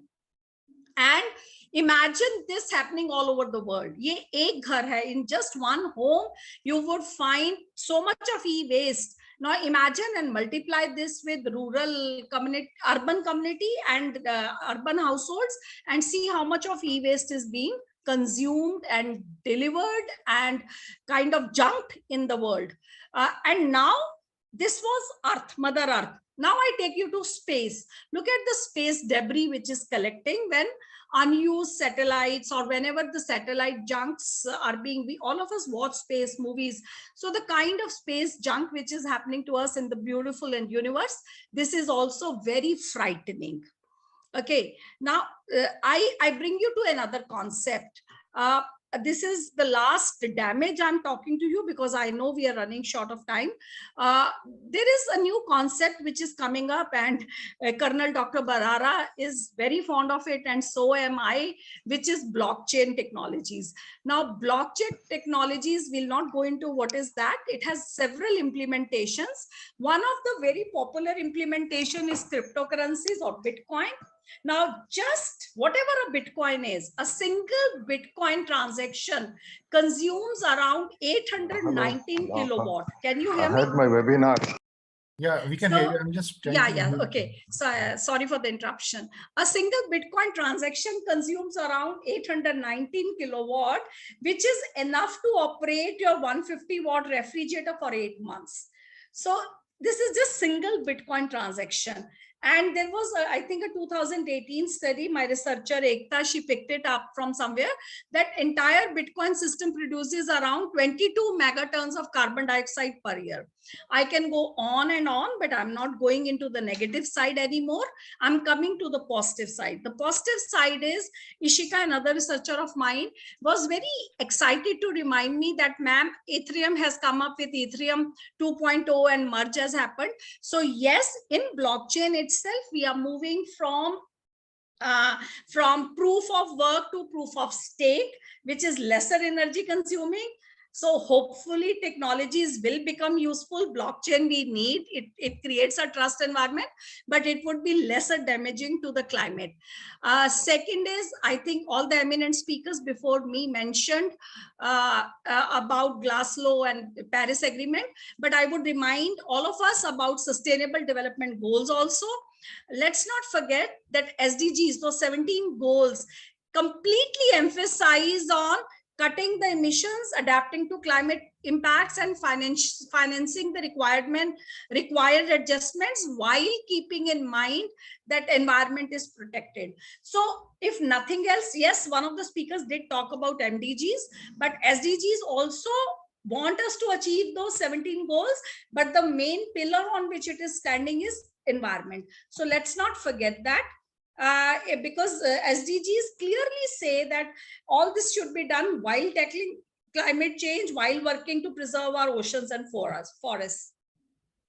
Now, the positive side of digital transformation, keeping in mind the Paris Agreement as well as SDG framework, we should know that technology is helping us by employing sensors to do precision agriculture, robotic farming, urban farming, etc.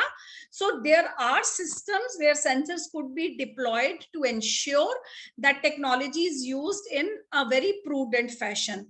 There are many sustainable digital technologies that are now being innovated by startups, which consume very less energies. I have a complete list of it, but I won't go into that. So what is important for us to know that net zero is required, and net zero approach will help us and technology will help us to achieve net zero goals, because it will help us to monitor environment, society and economy in a triangular fashion. Just giving you an example, in Sweden, somebody did mention Sweden before me. In Sweden, they have eco data centers. Now, these eco data centers are the first climate positive data centers. Their building is 100% powered by renewable energy, and whatever excess heat is produced is being channelized to the local district heating network. So we need to look into such best practices, because these best practices will help us to prepare those countries who have not reached to that stage of damage, so it's being proactive and predictive. I'm happy to also bring to notice of eminent audience here that United Nations Environment Program, referred as UNEP, has already adopted a digital transformation sub-program strategy, which I'll love to share it with you, because that says that you should constantly monitor. I'm working with a startup, without naming that startup, in Singapore, where these young brilliant ladies have developed the carbon emission platform, where any industry, SAP is already in discussions with them, any industry can monitor how much carbon they are emitting and how much of their deployments could be managing energy more meaningfully. So this is just tip of the iceberg. I mean, I wish we could talk on and on about digital and technology and climate change, but I know all of you would be active and alert after listening to us, and realize that yes, there is another layer which we should not ignore, which is digital layer. So I would just thank each of you with all my humility, and thanks again for inviting me. Thank you, sir. Thank you, ma'am. Really wonderful, data sets which you gave, the data which you gave up, and especially the blockchain, the proof of stake, and the way we are consuming energy and the technology, the way you're working on, it's really appreciable, ma'am. And you're doing a lot, I'm aware of it, towards the climate change itself. Really wonderful. And thank you for your time out of your busy schedule. Just sharing the certificate, ma'am, as a token of appreciation. Just 1 second, ma'am. So as a token of appreciation for the digital technology transformations and the climate change for you, especially, it's a very unique one. So as a Climate Rakshak Award, I'm very sure you'll accept the same as from award from the IOED. Thank you very much for your time, ma'am, and really wonderful insights. We would have loved to listen to you on and on, but the paucity of time is such that we had a hard stop. Thank you very much, ma'am. Thank you. Thank you for coming, ma'am. And over to now Ranjana Kanti. Ranjana Kanti is an entrepreneur. I'll just share that.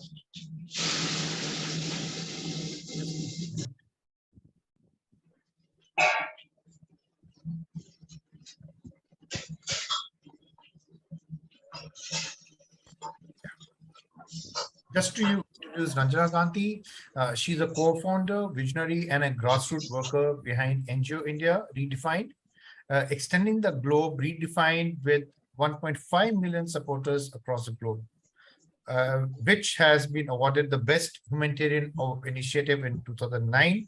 Ranjana earned her bachelor's in English from Delhi University by training an animator and graphic designer, and is also a postgraduate in social enterprise management from Mumbai University. She has been working for the social cause for the last 2 decades. Ranjana made lakhs of doers in her life, and she herself. So thank you very much for joining us, Ranjana. And I will just share the video as well. Just give me a minute. Can you hear the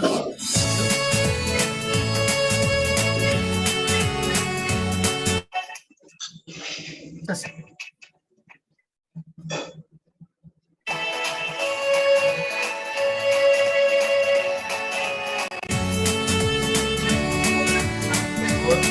Miss Ranjana has been doing.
Sure.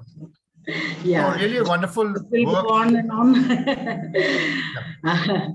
Thank you, everyone. And thanks for giving me this opportunity to talk to you all. Dr. Arvind, many thanks to you for this involving me in this organization since so long. And as you already know in my introduction, though no one knows me, I'm just a common person. I'm co-founder of this NGO India Redefined, which is a legal entity Safed Trust, and now we are extending for Globe Redefined with 1.5 million supporters across globe and 470 NGO partners and many technology providers, project professionals, implementation partners, and auditors, global Indians, citizens from different countries, and many organizations. See, when this platform is about this climate justice, you already there were many eminent experts and speakers who already knew much more than me about the climate change, about the problems, about the solutions. So now I'm no expert in climate this thing, but one thing I know that unless we involve the communities and masses, unless we involve everyone as a doer, not as a beneficiary, nothing can change. No climate justice can happen, no other change can happen. So that is what we try to do in India Redefined. In any country, in India or anything, when on any topic, most of the times experts are working, government is working, NGOs are working, corporates are working now because of their CSR, and also many organizations are working. But a common person, citizens, they are only benefited. Though we keep talking about everyone should get involved, but they don't get involved in the things unless something they get together on one platform when they are against something, some Dharna, Morcha, some Azadi movement, some Anna movement, they come together. But positively to work for country, they do little things, but they act like a passenger, not like a driver.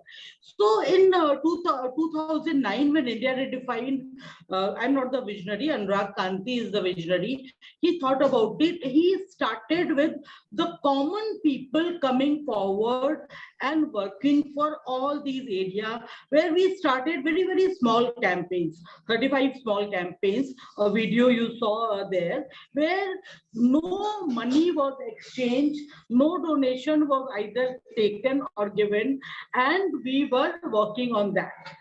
So why he started this with the common people there? Later on, of course, in phase 2, variety of grassroots NGOs, organizations, technology providers. Now in third phase 3, we are becoming one-stop solution for CSR, for making a citizen corporate collective responsibility. But in 2009, when we started it, the thought behind it was that, do we want to make this globe a better place? Are we fed up of table talks with no action? Are we willing to do our bit for the planet? This was the question asked from a common person. Are we confused how to do it? So he started thinking about our country, India first, that everywhere we citizens talk of problems, but we do little. I'm also talking like a citizen, not like an expert. Part of the reason is that we think that solving these problems, climate change or any problem, is the responsibility of government, politicians, bureaucracy, economists, NGOs, corporate, social workers, and not ours. Our means not citizens. We are very fond of talking of our rights, but shy away from even talking about our responsibilities as citizens of the country. Many of us do not even bother to vote and then criticize to the people who are elected on vote bank politics. This inertia is the cause of many more problems, and we are partially to be blamed. We mean the common person. We have left governance to people who are not really our representative, policies to people who do not feel they are accountable to us, environment, slum, literacy, climate change, to NGOs, social workers, experts like you who struggle without our support, means citizen support. The list can go on. So came the idea of India Redefined. India Redefined, we named it a movement to create responsible and empowered citizens by bringing about behavioral change. It is only when we do our duties, we shall be empowered to demand our rights. India Redefined citizen involvement made it like a movement because it consisted of empowered citizens who turn into doers rather than donors. That is why we don't take any, till now we are running with the zero donation, where citizens only have to donate their time and for the betterment of the country. So we did not leave the things only for the experts and the social organizations to work, but we brought the citizen sectors to work for the country, and then we started empaneling with government, corporate, NGOs, and now since 13 years we have reached to the stage where we have become a one-stop solution for the people, and we are now inviting a kind of all experts and all to join with us, to empanel with us. It is not there that with their own identity, whatever they are doing, but they can be empaneled with us anywhere and everywhere by doing their this thing, giving their expert advice, and are involved in the project, in social sector projects. Even for climate change, we have got many projects where we are trying for funding and all, because I believe in one thing, that together we can do things really, but when we do things alone, every organization, this thing alone, then it is like fireflies in the jungle who do not light up alone, but if they come together, they create a light source, Prakash Punj. So every small step done successfully becomes motivation to do success breeds more success. So we are inviting corporate organizations to